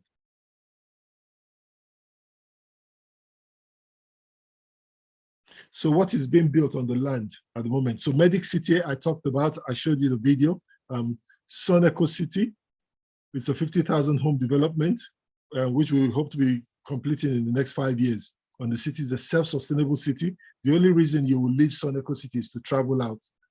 If you want to go out and work, that's understandable. Infrastructures will be there. And to answer the question, on this development, there's going to be there's going to be about 50 kilometers of road infrastructure built, either in partnership with the state government or lobbying the federal government to rectify those roads, because you don't bring a development like this in without the roads being built. So not everybody can afford to fly in with the helicopter, but it's part of our plan to build about 50 kilometers worth of road in and outside the infrastructure itself. Sorry, let me go back to this one actually. Then we're building a sports college here. I have a sporting background, and the reason for this one is that somebody like Man United, they say they will not come to Nigeria because we don't have any sporting facilities. So we try to give them a world-class sporting facilities so that they be able to come to our country to use that. Then Genesis One is a solar farm, solar plus 100 megawatt solar farm to power everything. So we're not relying on the grid. In fact, we'll be making enough energy to provide, to feed into the grid. Then there's Afforestation Africa. I know I'm taking the time of our next presenter, but it makes sense when I show you this so that when they present, you see what we're trying to do there. So there's going to be residential zone, there's going to be medical zone, there's going to be industrial zone, and there's going to be leisure zone as well in the facility.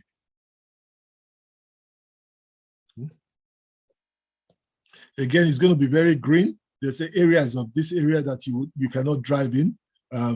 You have either your tuk-tuk, electric tuk-tuk, or bicycle to get around. If you insist on driving, there'll be a levy that you have to pay for that as we build this city. Again, we need to change the mindset. If we truly want to make an indent into the world, this is the things that we need to be working on. Okay. So these are the infrastructures going into this development. Again, like I said earlier on, many partners coming together. Afforestation Africa, an institution, John Chamberlain Sports Institute, Eco City, Genesis One, and the Leisure Zone. These are the kind of accommodations that we're looking in there. I know people are going to ask questions, a lot of questions around affordability. We've been looking into that. Those questions were asked yesterday. But again, we don't have all the answers, but we're sure when our partners come on board, they'll be able to help us with all the answers. So in the city, you're going to have energy management, water management, waste management, smart lighting, CCTV cameras all over the place for security. This is a new city. We keep telling people that we're building a new city. This is truly a new city. And we're working to international standard, working with the UN, working with international organizations to make sure this city gets built, because Lagos cannot carry on the way it is at the moment. So, and we're building this in Ogun State. This is some of the abilities that you're going to have in it. So I'm happy to have conversations with people that are interested in working with us. I don't want to take any more time from the next presenter so that they can present. These are the kind of things that we expect to see in the development as well. But I'm happy to have one-to-one meetings with you guys if you're interested in this development. Yeah.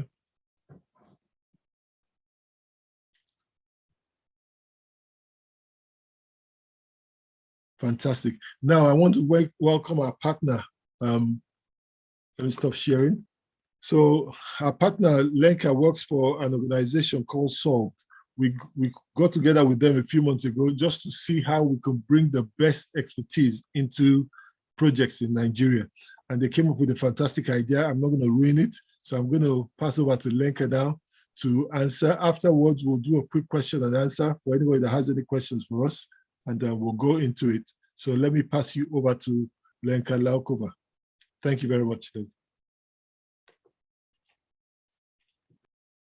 Greetings, everybody. Welcome on the conference in hybrid from your homes, from your offices, but also in person. I would like to show you what we are doing in Solved. We are a Finnish-Slovak company based all over the world, though. And I'm very happy to hear from Stanley from all about these cooperations that are ahead of us, and also so many steps that were already done in order to make, again, part of this world much greener, much sustainable, and much more innovative. I am here on behalf of company Solved. We started our journey in 2013 as a spin-off from Finnish Business Finland organization along the embassy. And we thought that we start to do something that would help the planet become greener, that would encourage much more people to lead towards green thinking, towards sustainable thinking, and most importantly, towards action. Back in 2013, we established our own platform, which was simply called Solved, because we tried to solve, and we are today still trying to solve problems. This first platform that we created was there in order to contribute and collect all kinds of experts from all over the world who can help to solve wicked problems. To this date, we have over 24,000 experts on our original Solved platform. Feel free to visit solved.fi, Finland. Register yourself. Feel free to become one of them. Feel free to explore what the options are for you. Feel free to search for jobs. Feel free to connect with different experts. Feel free to post your projects, and we will be very happy to assist you. So that was a journey since 2013 that we took, and we grew into this beautiful community of management consultants, of circular economy consultants, of sustainability managers, of individuals, of people who are trying to work and are working and delivering results in order to make this planet greener. After establishing our digital platform that only worked for us in order to make the community grow, we also decided to move this digital solution forward. And within this marketplace for sustainability and knowledge related work, we also started to work on an ESG expert marketplace, and also on white label platforms that are based as a subscription model. They are called Solved Together. And now we not only do our community work, but we also offer these platforms to different kind of partners all around the world. And this is how we cooperate also with Stanley and with all kinds of organizations that in 15 minutes, we set up this digital platform, and we can connect you with our experts. We can connect you with the projects that we work on. And yes, maybe you know Slack, maybe you know Teams, and yes, these are different and amazing tools, but they often work very well when it's a closed group of experts or closed group of employees or closed group of people whatsoever. But we are really trying to connect these experts together. We're trying to project how these collaborations could work, and we open the minds in order to collaborate together with the database that we originally created. So what we do is that we have two projects, two main products. One is called the Expert Marketplace, Solved Advisory, where we connect you with these global experts on demand for more sustainable results. We have, as I mentioned, over 23,000 experts that you can come, you can join the database, you can go to our sector in menu, you can choose if you would like to collaborate on projects, if you would like to just browse around, if you would like to find job within sustainability measures, or in topics like innovations, energy, and mobility, smart homes, and different kind of innovative aspects. The second product that we are selling is the white label platforms, where we are really trying to leverage the in-house and best external talent. We are trying and we are offering these platforms that can be set up within 15 minutes to all kinds of partners all over the world, where you can collaborate, where you can create project with our experts or with your own, where it helps you to become organized, where it helps you to become visible towards all our partners and all kinds of projects all around the world with focus on sustainability, energy, and innovations. So how do we work is that we try to connect experts with the global network that we already have.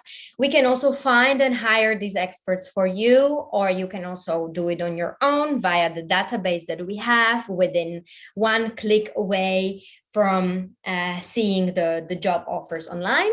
And then we work with them. There is a collaboration tool that we are facilitating. That's the platform itself.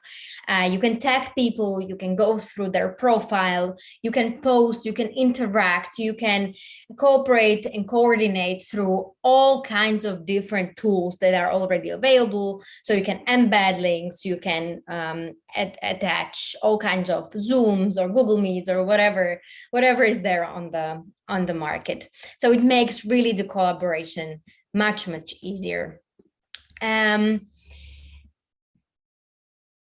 What is beautiful about these sustainability activities that we're working on is the perfect example when it comes to Nigeria, for example, and the cooperation that we started with Stanley and with all other people who are involved in the team.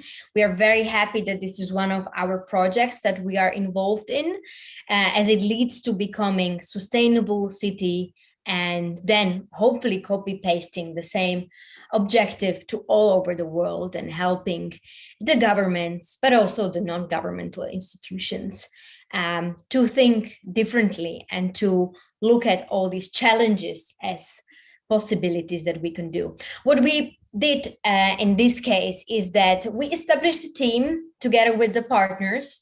We established and created a project on our platform. And this is the collaboration tool where we are now meeting every week, where we are discussing what the next steps are, where we are connecting more and more European, American, Southern American, well, basically any experts that we can involve on this project.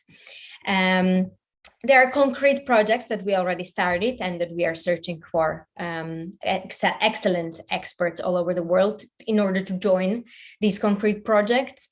And this tool, the platform, enables us to be effective and enables us to show different people, different experts, different possible partners, that these are the projects that we want to work on, and these are the projects that they can join. So it also makes the visibility priority. How we work is that we not only have one platform that we want to set up, but to this date, we have over 250 active platforms that are interconnected. So that's the beauty of it, that you just don't need to have just one closed Teams group. You don't need to have just one closed email session. You can really interact through our Solve network with over of 23,000 experts and with over than 500 partners that we have all over the world. We are bringing value to users. We have over 500 partners all over the world, and these are just few statements that we have from our partners.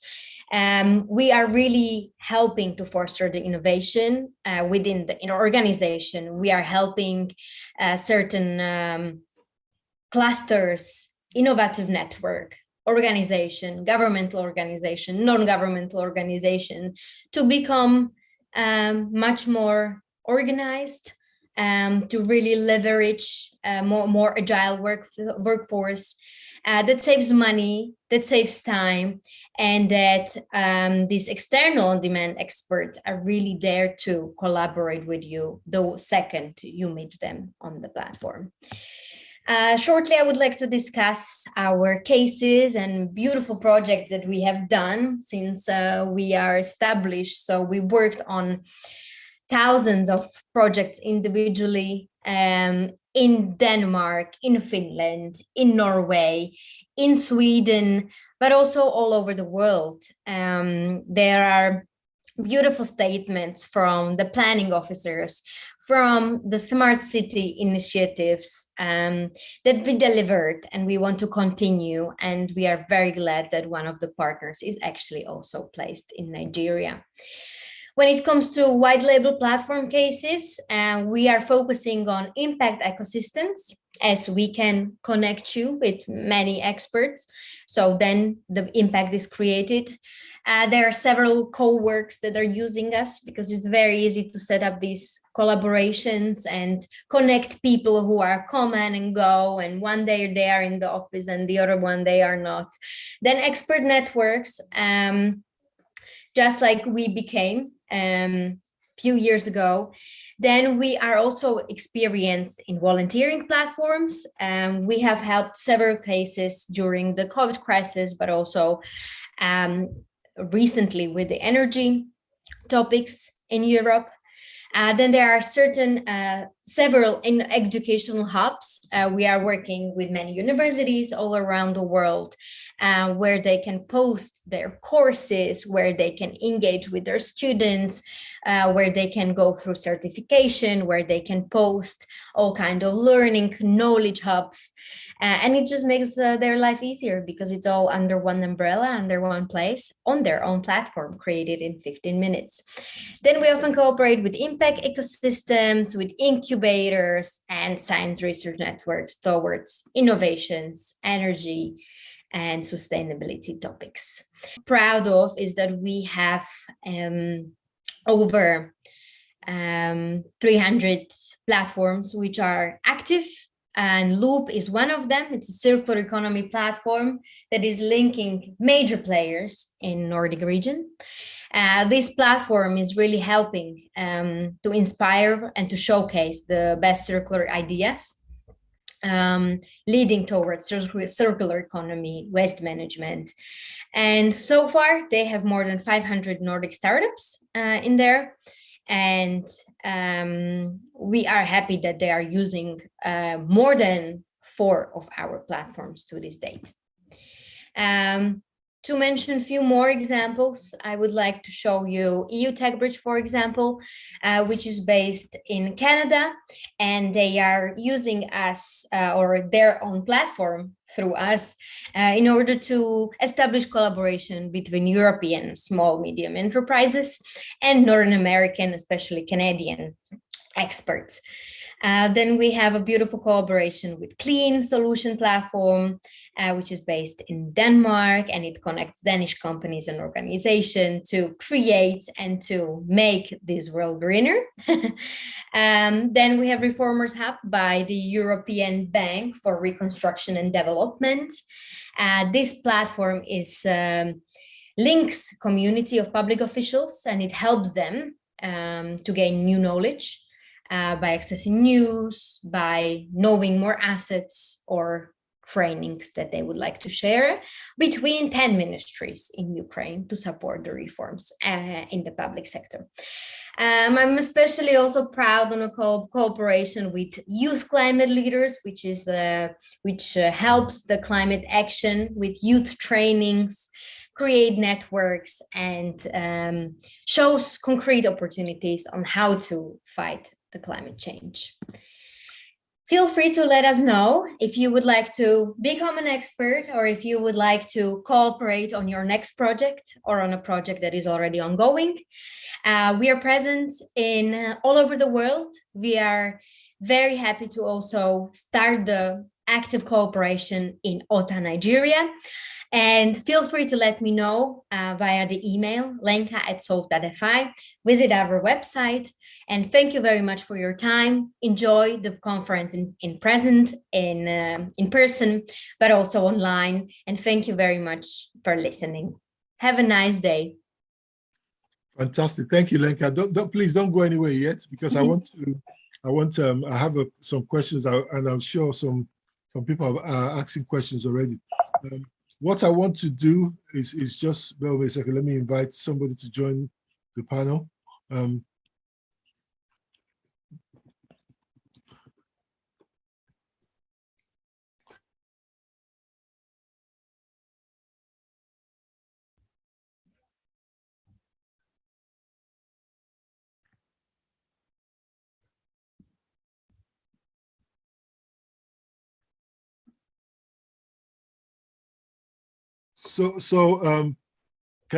What I'm actually going to do, I'm going to invite Professor Chris Egbafidon right now. We're very privileged to have him.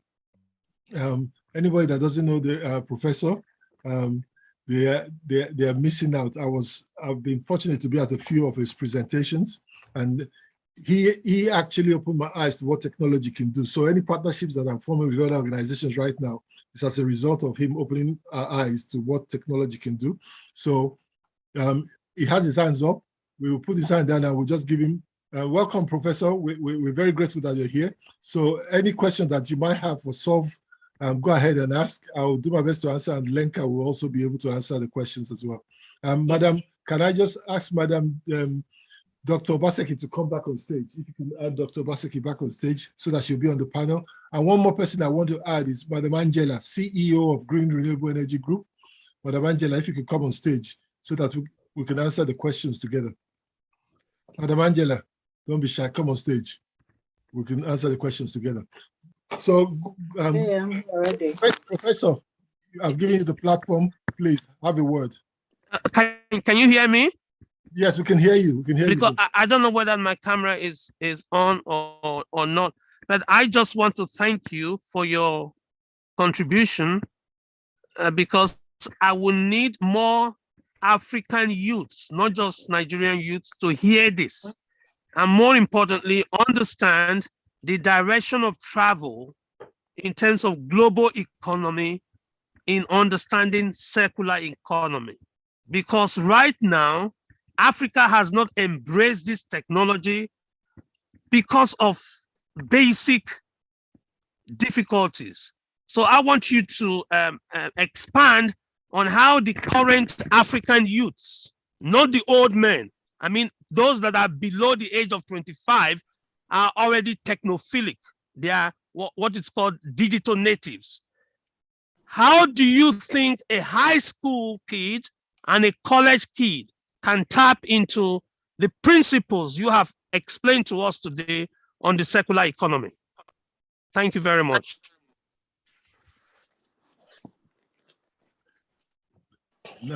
Thank you very much.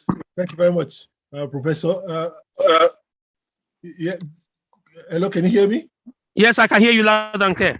Okay, Lenka, are you able to, do you want to contribute to that question? Let me just say a few things, then I'll contribute. So I'm one of the fortunate ones, or that I'm using technology to do a lot. Before, you think you have to travel everywhere. Now we have Zoom. Yes. The youths, if I tell you my 14-year-old is the one running most of our businesses, that's the secret. People ask me, who built that website? I said, if I tell you, you will not understand. You won't believe. He's a 14-year-old that is doing all of these things. A 14, he runs his own business. He runs his own IT business already. He builds websites in minutes. And he's running the operation behind the scenes. So when you think I look good, it's done by a 14-year-old. So this is also happening across Africa. Anybody that has a smartphone can turn it into an office. Yes. So that is happening. So what we need to do is understand that Africa is not what people think. There's a tree house up there that nobody, Africa is moving. And from your last presentation that I was fortunate to be at the Economic Summit, my eyes were open to the things that you said about software developers in Nigeria. and the great work they're doing. I'm working with a few of them, so I know that Africa is not behind anymore. However, we need to create more hubs. So this facility we're building in Ota is to allow more youths, to leave their village, come to a place where it's all about IT, they could learn from each other and teach each other, as long as we're doing it for the goodness of humanity. You understand that? That's what we're working on. Our partnership with Solve, and together we're creating a platform called Solve Africa. That's what we're working on at the moment.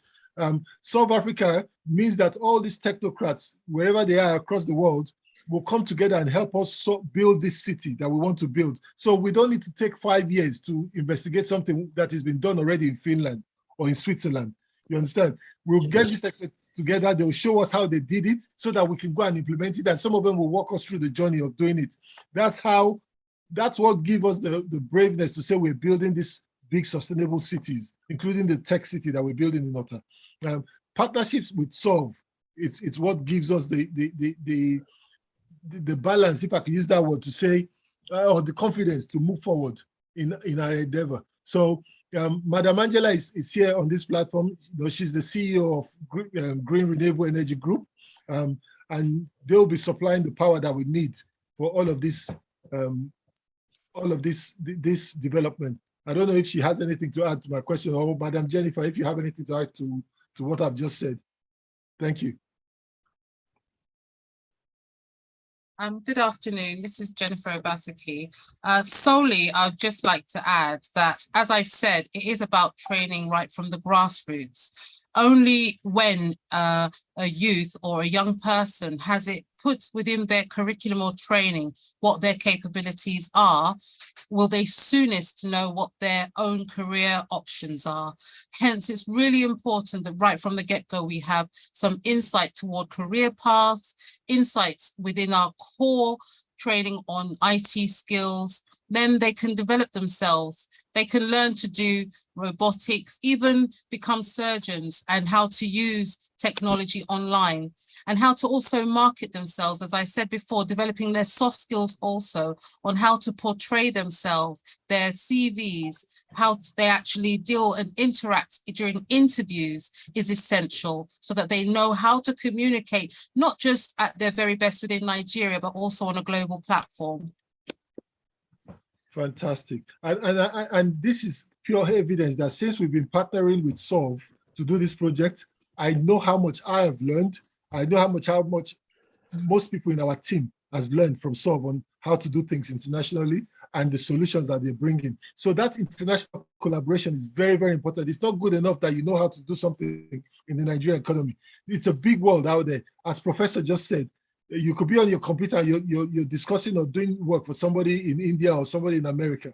So using this kind of solution, this Solve Africa solution that we're putting together, is going to make sure Africa it's seen as a place for development, especially building new cities and sustainable cities. So that's what we're doing there. Madam Angela, I would like you to say a word about the plan of GREG International, how they fit into the sustainable city. Yeah, good afternoon all. My name is Angela Eburemole, the CEO of Green Renewable Energy Consortium.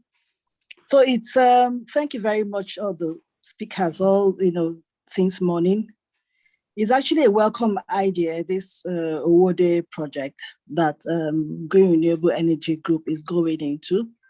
We have the plan of setting up a training institute for renewable energy. So in line with all the training, all the capacity building we've been talking about since morning, it's actually to help the youth as well be better able to manage waste, to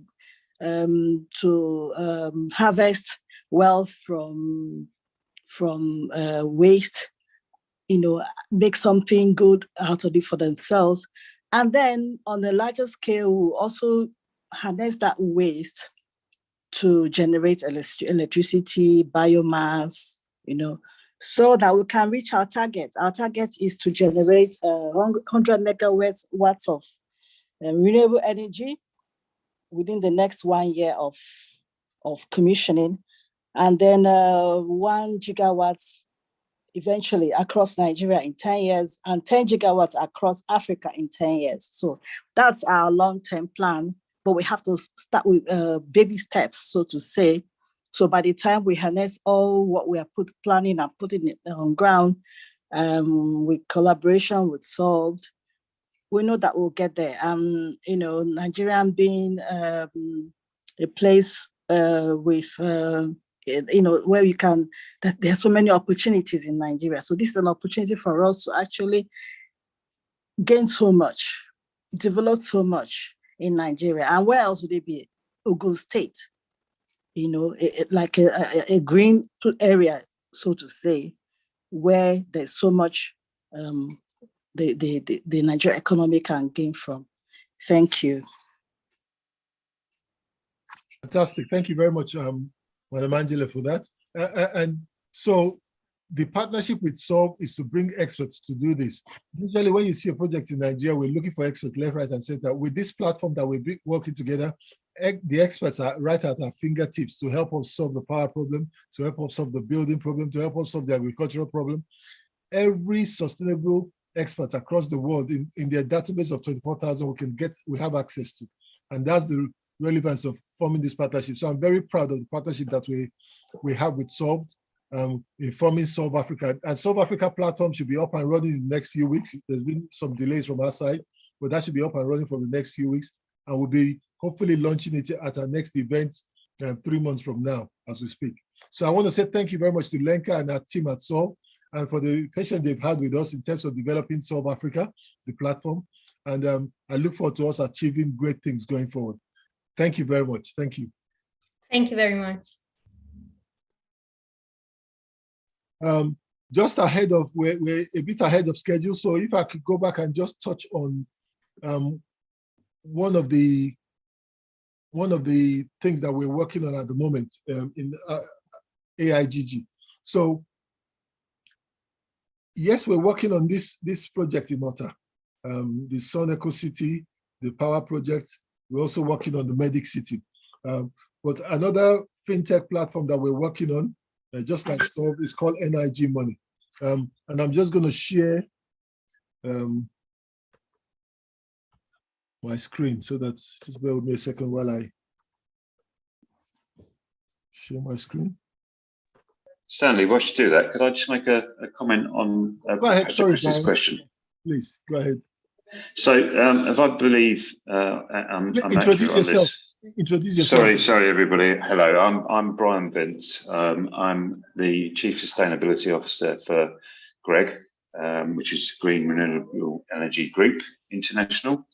And I'm also the Chief Commercial Officer for SEEC,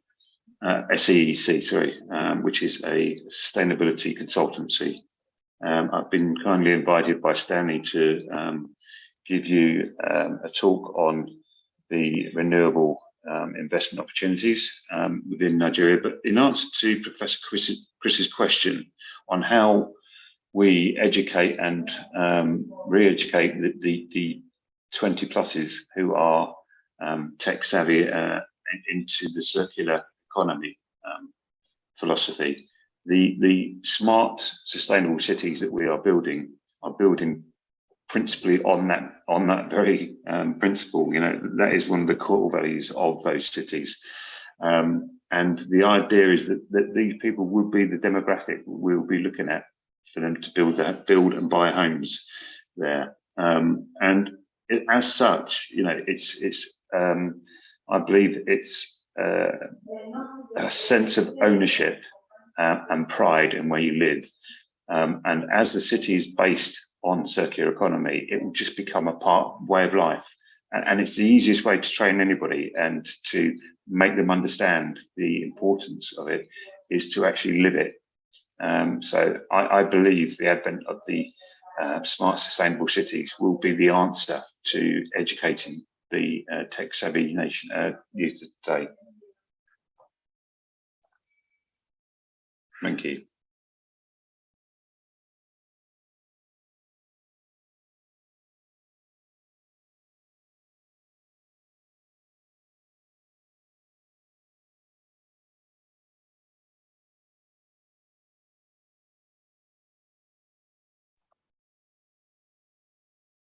Did you hear that at all, anybody?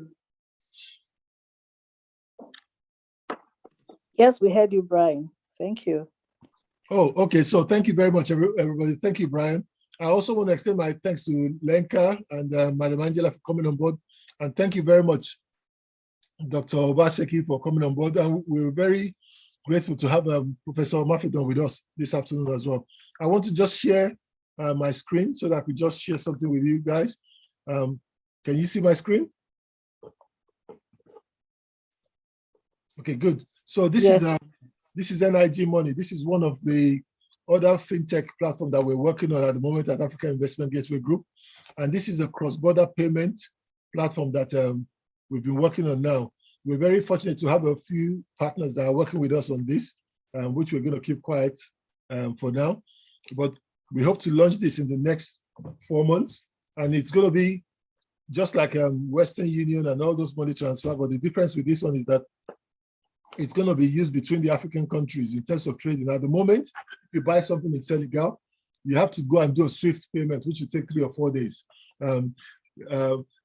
At the moment, if we needed money from Nigeria to come to UK, we have to either use the black market or find somebody that is able to do that transfer for us. I think technology has moved forward and advanced over that. So this is one of our fintech platform where you'll be able to set up an account, and we'll open an account for you on it. You have your own wallet. If you're in diaspora, like in the UK, your employer can actually pay you your wages in here for you to disperse, pay your rent, do whatever you want to do, and send some money home. But what's very important for us in this platform is not just about the money transfer or cross-border payment system. It's also the opportunity that diasporans or whoever wishes can own their own home back home in terms of a mortgage system. So we're working with some organizations to actually offer mortgage systems. So we're building these 50,000 homes, and we're thinking, how are we going to sell these homes? So we know there's more than 2 billion diasporans abroad legally anyway. That's what we're told. And many of them want to have dream homes back home. And what they'll tell is that infrastructure is important, security is important, and the quality of life for them or their parents are very important. So we're creating an ecosystem where you open your account on our wallet, and you're able to do transaction just like you would on your app right now with your banks on this wallet. And depending on the level of account you open, you're also able to have a card, like a Visa or MasterCard, that you can use to transact. I have business partners that when they come to the UK, I literally have to give them a card to use, or open a card for them on their businesses for them to be able to use to transact, because the card that they brought from Nigeria is not working over here. So what I'm trying to do with NIG Money is to ensure that we give that flexibility for people to be able to spend their money easily, to reach their money easily, pay school fees, buy stuff easily. For example, somebody in Nigeria that wants to buy something from Selfridges in London cannot order it. They have to send somebody to go and help them do it. That is ludicrous. On our platform, you'll be able to place your order, pay the DHL fee, and your goods will be with you within 2 days in Nigeria. So that's what we're using this platform for. You can get your insurance, you can get a lot of stuff from this, and we hopefully trade between countries and cross-border will be a lot easier on this platform. I just wanted to share that with you, that I know a lot of people are getting frustrated that the marketplace hasn't offered that for them, but we're working on it. And for us as well, the mortgage product that we have on this, I think will change the way people buy properties back in their country of origin, or especially Nigeria. That's what I wanted to share. So I don't want to waste any more time. If you have any questions around this or what you've heard about the Solve platform, I'll take the questions now before I bring on Brian to give us his presentation. Any questions for now?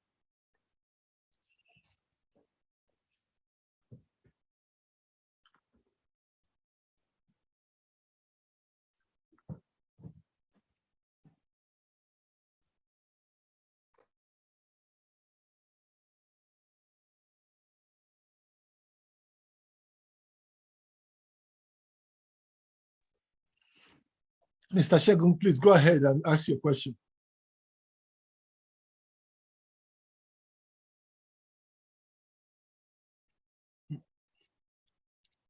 Mr. Olusegun, go ahead and ask your question.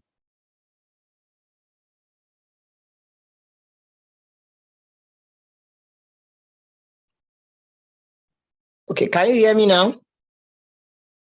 Hello? Yes, Can you hear me? We can hear you, yes. Okay. Thank you very much. It's been a very resourceful time since you started the presentation this morning, and thank you for the array of speakers that you have brought together to enlighten and to educate us about what are the latest developments in the world stage generally. So my question is about the city you are building and the opportunities that are available for people to log into companies in Nigeria. For example, the renewable energy aspect has been taken up by a company, as we heard later on. So my question is, what are the other aspects? For example, I know a lot of basic construction work has to first start, and then before we'll talk about other things that'll be building on that foundation. So how does a company in Nigeria right now key into the work that are ongoing in the city? So what is the process? That's my question.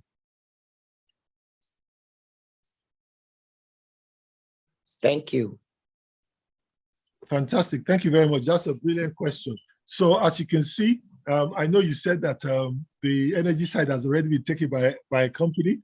I'll let you know that most people that are working on green renewable energy are Nigerians, because it's a Nigerian, it was formed by Nigerians, even though it's a UK company, you understand? So it's still coming back to Nigeria. In terms of procurement, we're just working on the processes at the moment, including a platform where businesses like yourself or other businesses interested in providing a service can go on that platform, load their credentials, their experiences, their references, because we need to check all of that. You can imagine we're getting a lot of money from investors to do this. So what we cannot afford is to sleep on the quality of work. But what I think is going to actually be good is the collaboration between the international experts and local companies. So for example, if you're working on the waste management for us as a local company, you'll be working with people that have done this in many countries and over the years improved on the facility, so that they can work with you to say, okay, this is the plan they've drawn up. Why? Because they don't have the local expertise like you do. So they still need you. The expertise that works in Norway or in Finland or in Denmark or in Switzerland might not work on a harsh terrain in a woody. I was at a woody, and in the afternoon when I went out for prayer work, I know how hot it was in the afternoons. So we still need to educate them on those kind of things. So the local engineers architects are very important. By the way, it's local architects that are designing this. We're not using international architects to design it. They're all local people. The people working on these projects are all local, and some of them are on this platform. So we're creating jobs, we're creating opportunity for Nigerians, and rightly so.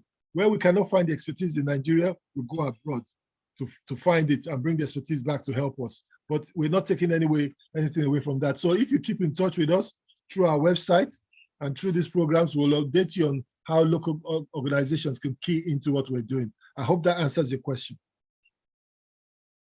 Absolutely. Thank you very much. Fantastic. Thank you. Stanley, sorry, could I just add something? Yes, go ahead, Brian.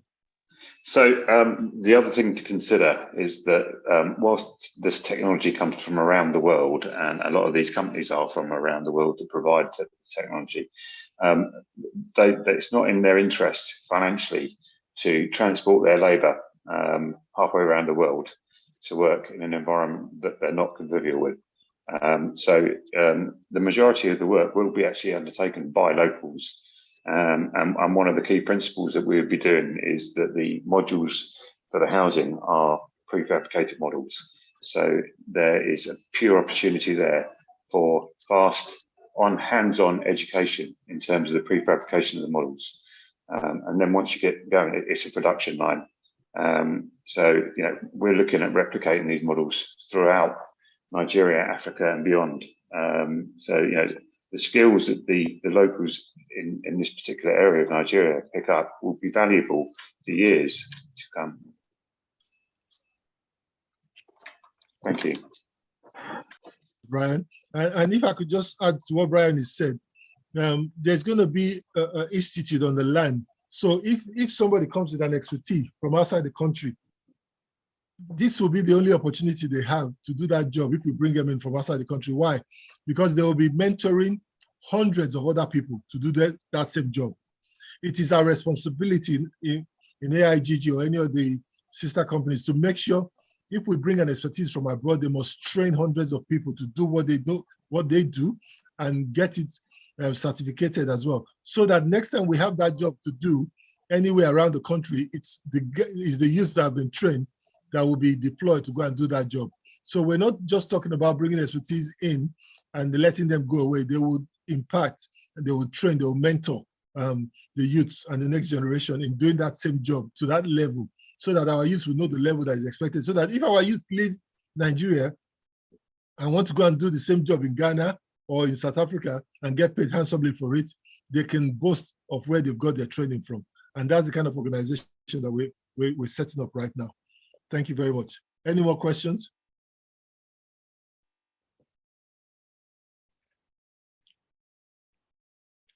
Fantastic. I can't see any questions at the moment. So this now leads me to hand over to Brian Binns. Brian has worked in the construction industry for over 30 years. He's seen everything from where they didn't used to wear a hard hat or boots to the construction site to areas now. He's worked across different countries. He knows the international law. We're very fortunate that he's joined the team at Green Renewable Energy, and he's doing a lot of work with us across Medic City and Sun Eco City as well. So I present Brian Binns, who will give us a talk on the potential of the renewable energy. Good afternoon, ladies and gentlemen. It's been a long day, I appreciate. And I hope that I'm not too overshadowed by noise, but I'm in a hotel, so I can't count that, I'm afraid. Today, I'm going to discuss the investment potential for renewable energy in Nigeria and Green Renewable Energy Group's, or GREG's, proposed solutions. On the assumption of the emphatic response and engagement to yesterday's presentation that I put forward on smart, sustainable cities, I'm obviously working on the assumption that most of you will be familiar with the style of my delivery and some of the content. But in the true definition of sustainability, is it not wise to use, recycle, repurpose that which has been used before? As such, had Maslow written his well-known work, Maslow's Hierarchy of Needs, half a century later, he would most certainly have increased his identified basic needs of a human of food, clothing, and shelter to include energy. Moreover, one might argue, above housing, energy is now considered to be ranked first or equal first among the three, now four basic human needs. Its availability is very crucial to the welfare, comfort, safety, health, and security of every human, and thus national economic and well-being advancement. Now here comes the potentially boring figures part, and I do apologise, but I do have to explain my calculations to validate what I believe you will find to be quite staggering highlighted numbers. We begin with the estimated population growth and power demand in Nigeria. Nigeria's population in 2020 was estimated by the World Bank to be just over 206 million, with an average life expectancy of just over 50, about my age. This figure, already 2 years out of date, is confidently predicted to increase to over 400 million by 2050. It is proven fact that with the advent of increased social housing care and well-being, the average life expectancy will grow exponentially. A very crude example of this being England. In 1915, 3 years before the Great War, the average life expectancy in England was just over 50, much like it is in Nigeria now. By 1945, 3 years before the formation of the National Health Service, the average life expectancy had dramatically grown to just over 62. This is mainly to do with improved housing conditions. In 1948, the formation of the National Health Service. Just from that point, just 2 years later, started a steady trend of almost 2 years per decade to increase the average life expectancy maintained. So in comparison, one could equally conservatively estimate, given the advancement in healthcare and the past 5 decades, and the life expectancy of Nigeria to increase, at least in line with this model, indicating an average life expectancy of Nigeria to be in the region of circa 60 years plus by 2050. Naturally, as a country's development intensifies, as does the health well-being facilities to sustain its population and growing economies. Thus, the average age will further dramatically increase, as will its energy desire and requirements. I've noted with great interest from earlier presentations today about the recent boom in the tech industry in Nigeria. And I haven't been able to verify the data, so this is just from memory, but I believe that it's an estimated fact that the data room storage facilities required for the tech industry are responsible for almost 5% of the world's energy usage and are due to double in the next decade. Whichever way we look at it, demand is about to grow exponentially, as I will explain below. In 2014, Nigeria was recorded by the World Bank IEA statistics as having an electrical consumption kilowatt hour per capita of 145, with Haiti being the only non-African country lower in the world rankings. In contrast, the UK was recorded by the same source as having 5,130, USA 12,900, and Iceland a staggering 53,800, in excess of 371-fold that of Nigeria. Quite some contrast. Nevertheless, and given that almost every Euro country member, including its emerging economies, none are less than 2,300, being Albania, it would have been, again, then be very conservative to propose that by 2050, the kilowatt hour per capita in Nigeria would and could almost certainly exceed a 10-fold increase to, say, 1,500, and that is very conservative. So after explaining how I've come to my calculations, here come the big numbers. So sit up and pay attention, please. By 2050, the demand would conservatively be, with a population of 400 million, with a kilowatt per hour per capita of 1,500, the total demand for electrical energy would be 600,000 million kilowatt hours, or in other words, 600,000 gigawatt hours, or in other words, 600 terawatt hours.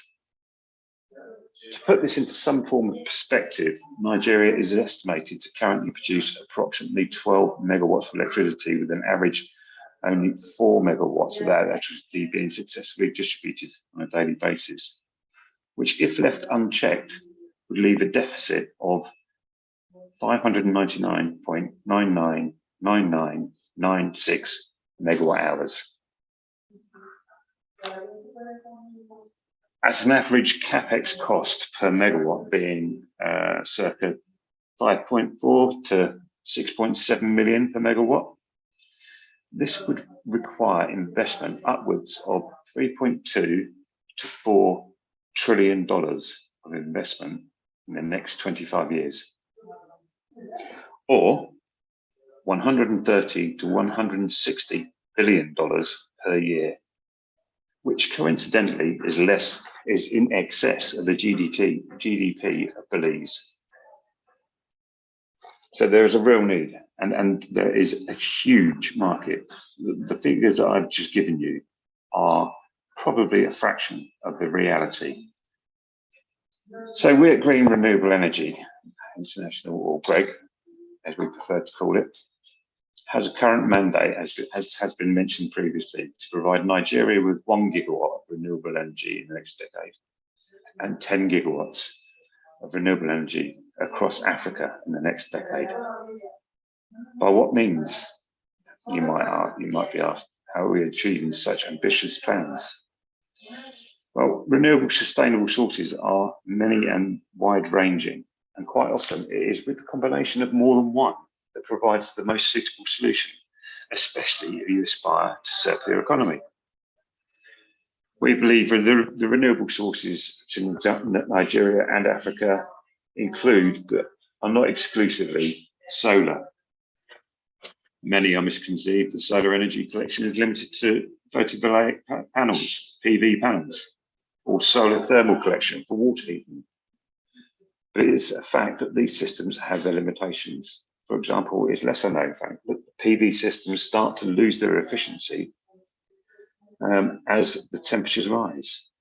A solar PV panel is tested for efficiency at 25 degrees centigrade, which is the cell temperature of standard test conditions. And with any temperature increase above 25 degrees, you must consider a power loss of 1% for every 2 degrees centigrade. Thus, with Nigeria's average temperatures rarely falling below this level, and with heights approaching 40, such temperatures would reduce efficiency by as much as 8 to 10%. There is a solution to this particular problem, which is floating PV farms, using the water not only as an area to house the arrays, limiting the impact on arable land, but also a cooling system to a more efficient temperature, and in fact, decreasing levels of algae.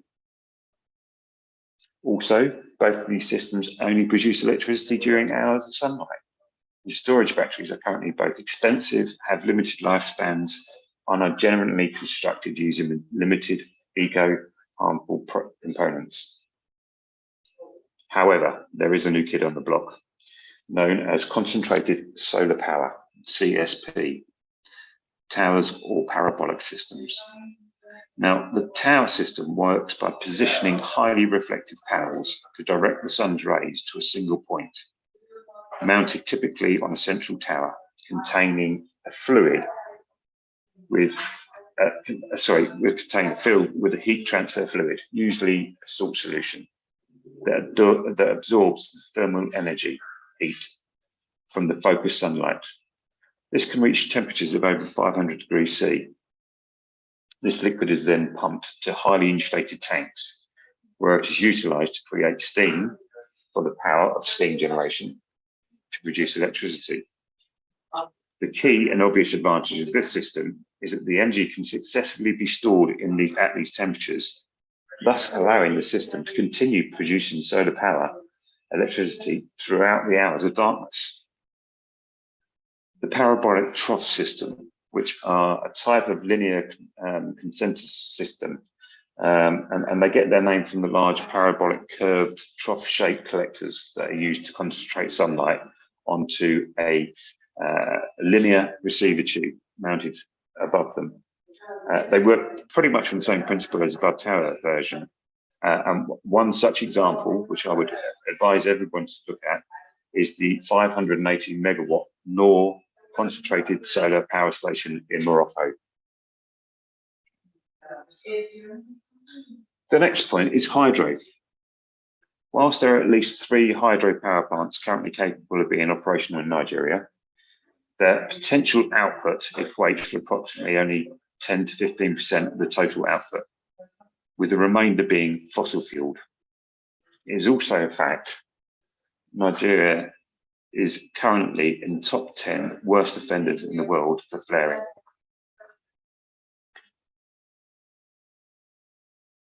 Now, this statistic about the number of hydroelectricity sites surprised me somewhat. When, with just a little bit of basic research, I learned that at least 15 of the 36 states are named after rivers. However, hydropower is not limited to traditional multi-megawatt style installations. There are many alternatives to enhance energy production on microsystems basis, with systems of all shapes and sizes being developed on an almost daily basis. Wind. There's a largely untapped resource in Nigeria. With reference to the Global Wind Atlas, there are areas, particularly within eastern borders with Chad and Libya, with sufficient wind strengths of up to an average of 569 watts per meter square, with wind speed at 100 meters, with wind speeds of 8.97 meters per second, which is sufficient for the traditional style of propeller wind renewable sources. Notwithstanding that, as with many renewable in open brackets energy sources, typical wind turbines, as you would see them, have sustainability issues with the materials used for the blades, impact on wildlife, noise issues, and have limited wind speed and power restrictions. They quite often have brakes applied if the wind speed is too high. So it's a very limited window that they can actually operate efficiently. There is, thankfully, yet another new kid on the block. There is a company currently in final technical development prior to launching onto the market, bladeless wind turbines. These devices are quite simple in concept and allow for easy manufacturing, installation and operation. There is a fixed base and a cylindrical mass that oscillates freely perpendicular to the wind direction. So basically, as the wind passes, it creates a vortex and it moves this pillar. It's jointed by a carbon rod, and the inner side parts never collide with each other, but interact to generate electricity. The base models are under 1 meter tall and can generate electricity with as little as 3 meters per second, basically a breeze. The future of domestic wind energy collection is just around the corner. As with all technological advances, one principal issue is energy storage. What happens to the excess energy created? Some can connect to the grid on feed-in tariffs, which traditionally, or as they emerged, were quite attractive rates, but are no longer viable. Battery systems are, as mentioned above, both currently very expensive, have limited lifespans, and are considered non-eco-friendly with components they're made from. So what other options are there for small-scale domestic energy collection? Ancient systems based on gravity is one option, using either water, sand, or some other suitable material being elevated by the power collected to be released to power a turbine on its descent. But these are fairly basic and suffer from inefficiency. Once again, I'm delighted to announce that a young lady engineering student in England, during her doctorate, decided to reinvent one of the oldest forms of energy storage, the flywheel, into the 21st century. Her resulting work and research culminated into a state-of-the-art storage system that is approximately the size of a basketball, and once fully charged, could power a UK home for several months, which, as discussed in our problem section, if you convert that back to the kilowatt hour per capita, would currently power more than 35 Nigerian homes for months. One of these energy collection systems would power 35 Nigerian homes for months. But not only just for a couple of hours, but for 24 hours, 7 days a week, based on that 145 kilowatt hour capacity that we mentioned earlier. Again, this system is not currently on the market, but is on the verge of release. Energy from waste. Energy from waste has been a major source of interest throughout the world, and has been considered for several decades as the perfect solution, both the issue of excessive landfill and the need for renewable, clean, in question mark energy. The majority of these systems are based on what is described as biomass systems. Unfortunately, whilst they do in theory impact on the waste management issues and produce energy, it is now widely accepted that they are as dirty, if not more polluting, than conventional gas turbine power stations, because they effectively incinerate the waste, emitting harmful emissions. So unless they are pre-fitted with carbon capture technology, which adds to the build costs, then they're not actually that sustainable. In addition, of the 13 such systems I've been involved with personally, with my arbitration advocate hat on, the technology generally does not work, resulting in huge losses and inefficiencies. The alternative to biomass is a system known as pyrolysis. One of the leading parties in this developing market is a company called Standard Gas, who I've had the pleasure of working with.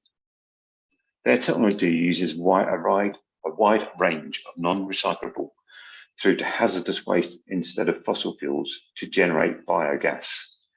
So this biogas is a syngas, which is cleaner than natural gas. And their systems have been awarded the End of Waste certification from the Environmental Agency of the UK. So it's one of the highest accolades you can actually achieve. It produces electricity and heat for all sectors. Their SG100 plant, which is approximately the footprint of a tennis court, contributes to their circular economy by converting plastic waste to molecular feedstock. Coupled with electrolysis modules, the SG100 would generate over 650 tonnes a year of green hydrogen. Dependent on the fuel types, pyrolysis can be utilised to produce a syngas that is cleaner than electric gas, which is used both for the parasitic load of the system, generating the ultra-high temperatures, but also for powering steam and or gas turbines, clean transportation for fuel, and so on. The only byproduct of this system is effectively the carbon skeleton of the feedstock, called carbon char. Now, this is where the circular economy bit comes in, because there are currently over 60 uses of carbon char that provide additional revenue streams and enhance the circular economy. One such example that Stanley and I have discussed and would like to explore with the reforestation associated with the initial smart sustainable cities is to plant a coconut plantation within which sits a processing plant to provide the endless revenue streams the flesh and milk of coconut provide. Alongside this unit would be a pyrolysis system tweaked to slightly higher temperatures, which will be run entirely on coconut shells. The reason for this is that syngas can be used to help power the processing plant, but also the byproduct char is actually a unique char called activated carbon char. This unique char can only be created with one or two sources for feedstocks. One is coal and one is coconut husks. So we don't really want to be burning coal, but we do want to be burning coconut, or not burning, but melting coconut husks to provide the energy. So once this carbon char has been produced, this is really important because lift adaptation, activated carbon char, is the building blocks to one of the best natural water filtration materials available. Thus, we will be able to A, filter the city's water, and B, provide an additional revenue stream of selling the surplus activated carbon char for other people to make filters. These systems are modularized and, as I said before, have a footprint of a tennis court. They are ideally suited to district systems, minimizing the transportation of waste to the unit, and will provide a clean natural gas for domestic cooking and taking advantage of the principle of thermodynamics. We can also use the excess heat, which at some point is 800 degrees centigrade, to provide district cooling for that district. So rather than having trucks traveling for hundreds of miles delivering waste to a great big unit, you have these small units in local areas with the sorting systems and everything in place to put the feedstock into there that generates then gas for the local residents to cook on, and also produces district cooling at a very cheap rate. Geothermal. I'm aware of the time constraints, but I would be remiss not to mention this source of energy. Kenya is currently the largest geothermal energy producer in Africa, with its power contributing to over 40% of their country's electrical generation. And they generate an estimated 630 megawatts, with nearly 400 megawatts of that production coming since 2014. Whilst this has generally been dismissed in Nigeria, I believe, I've been told that we don't have volcanoes. Well, actually you do. You have volcanoes in the northwest borders, but you also have at least 3 well-known thermal springs. And with the advent of Solved Africa, we would be encouraging Kenya to provide us with their expertise with this exceptionally renewable energy source. And I also believe that the Finnish companies have designed and perfected systems of drilling as deep as 3 kilometers to get to the really hot rock beds. And the thing with geothermal is that once you get to the rock beds that are 500 degrees C, they remain that temperature for 20 years as you pump cold water down to them and you get steam coming up in the next vent. So after 25 years, you then move to your next site and do it somewhere else. And it only takes the clocks 20 years to heat back up again. So essentially, every 5 years, if you swap locations, you would have continuous power from this source. So to summarize, Nigeria is estimated to currently produce only 12 megawatts of electricity, with an average of only 4 megawatts of electricity being successfully distributed, which left unchecked would leave a huge deficit by 2050, virtually 100%. The investment opportunity in the next 20 years is upwards of $3.2 to $4 trillion.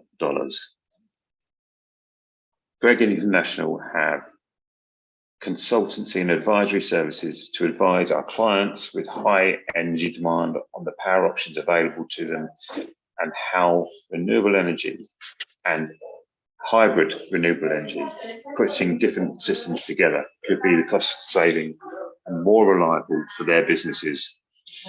Provide renewable energy solutions that provide the most cost-effective circular economy solutions specific to our clients' needs, in particular, the sustainable cities. We aim to provide 1 gigawatt of renewable energy in Nigeria and 10 gigawatts within Africa within the decade.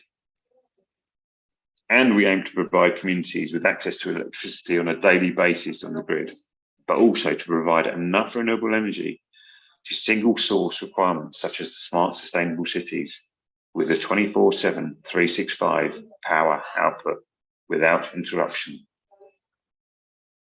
Ultimately, Nigeria is on the cusp of a potential opportunity to truly show the world how sustainability and energy can solve the entire nation, with a huge investment opportunity from overseas. We are sitting on the edge of an epoch here. We have such an opportunity with the right planning, with the right investment, and with the right political will. We can transform Nigeria and Africa into the showcase to the world of what sustainability and renewable energy really means. Thank you. Fantastic. Thank you very much, Brian. Thank you for that. So as you can hear, the potential is there. International organizations are now seeing the potential that we have in Nigeria. So I'm going to open the floor to some questions. I'm not allowed to ask Brian any question because that would be cruel. We work together. So with any questions from any one of you, any questions you might have, we'll be able to ask Brian. While we do this session, let me see. So we're waiting for questions.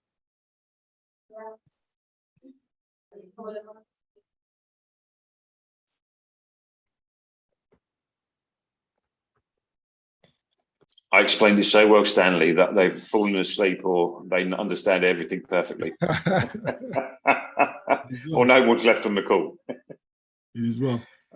I'm just going to bring somebody else to the panel. Just bear with me a second. Let me.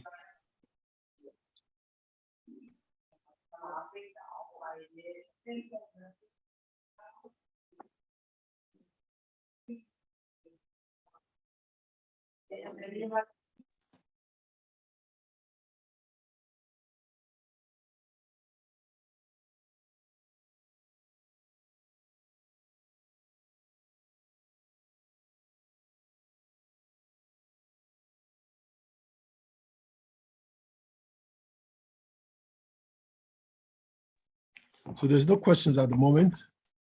Okay. Fantastic. I know Brian has a train to catch, but Brian, if you want to hang around, it's up to you, sir. Thank you very much. Really appreciate what you've done in the last 2 days. We were together yesterday at the live event. So we want to appreciate you, and we continue to achieve things together. Thank you very much, Brian. Thank you. Good. Stanley, So, it's been a pleasure and an honor. Thank you for the opportunity. no problem. Thank you very much. Thank you. Good. So on the agenda now, what I just wanted to quickly touch on is the property side in Nigeria. So obviously we've talked about this development in Owode and other things that we're working on.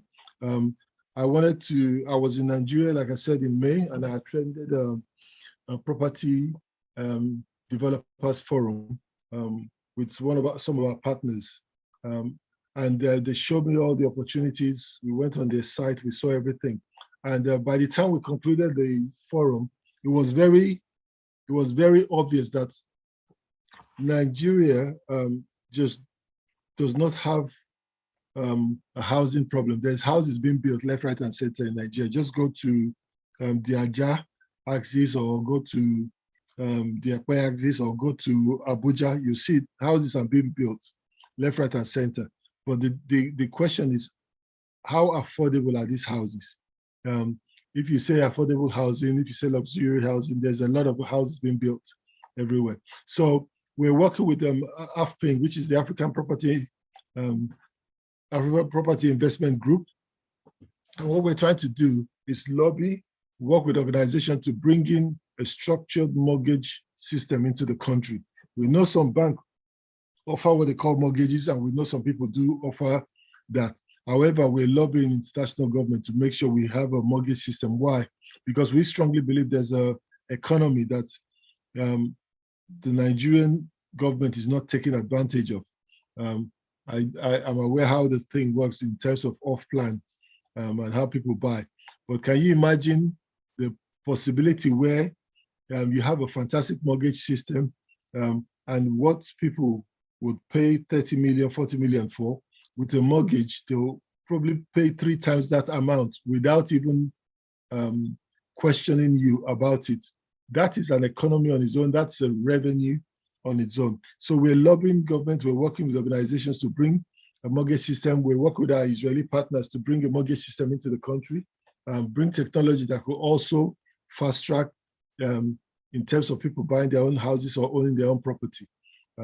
So in that sense, the projects in Owode falls in line with what we're working with in government at the moment.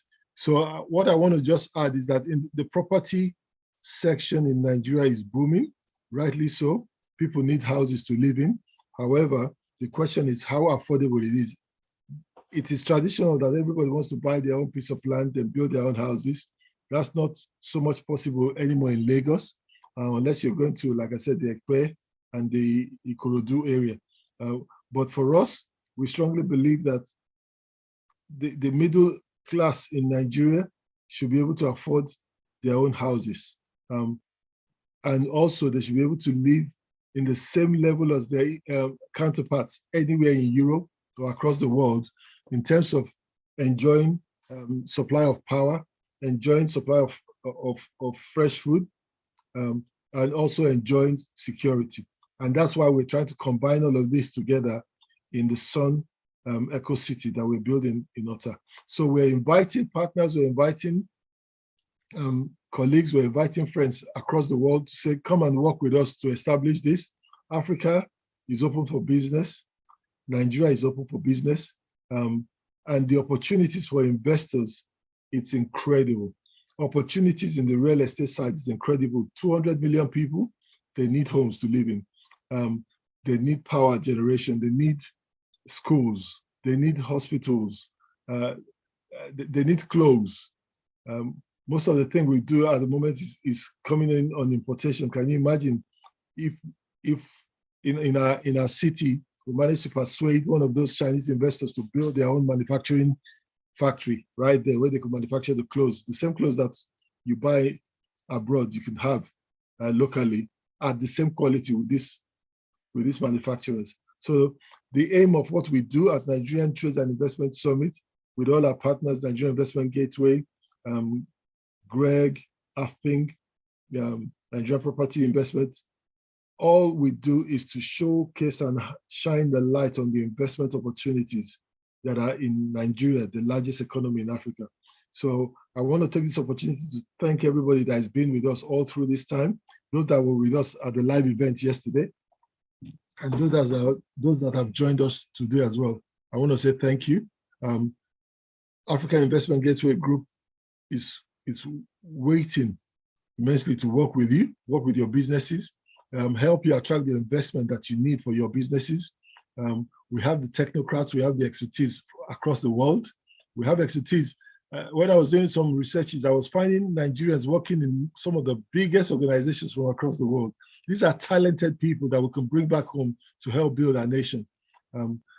So we just want to open that gateway for them to see an opportunity to contribute their skills and talent to leaving a legacy of what happens in Nigeria. So I want to thank everyone that has been part of this for the last 2 days, those that have been organizing it for months. It didn't just happen overnight. I thank you. They know who they are. I want to thank our sponsors. So I've been mentioning BVI, British Virgin Islands. They're one of our sponsors. We thank them. We thank AFPING and AgBridge. They've also sponsored and helped us get to this stage. We really appreciate it. We thank them. We thank our partners at CORE. CORE has been working with us to bring these services, and we hope to do bigger and better. We thank them. I don't want to mention name of staff in case I forget any of the staff, but you guys know who you are. But I think it's very important that I will mention one, Mr. Emmanuel, the CEO of Nigerian Investment Gateway Group, and his team. They've been working very hard to make sure this event happens. This is our first event post-COVID. So it was nervous for everybody because we didn't know what was going to happen. But now we have the confidence that every 3 months, we will bring you not only events like this to showcase the opportunities in Nigeria, but we will also bring you investors that will talk to you. And as mentioned earlier on, there were some investors in the room yesterday that we're discussing.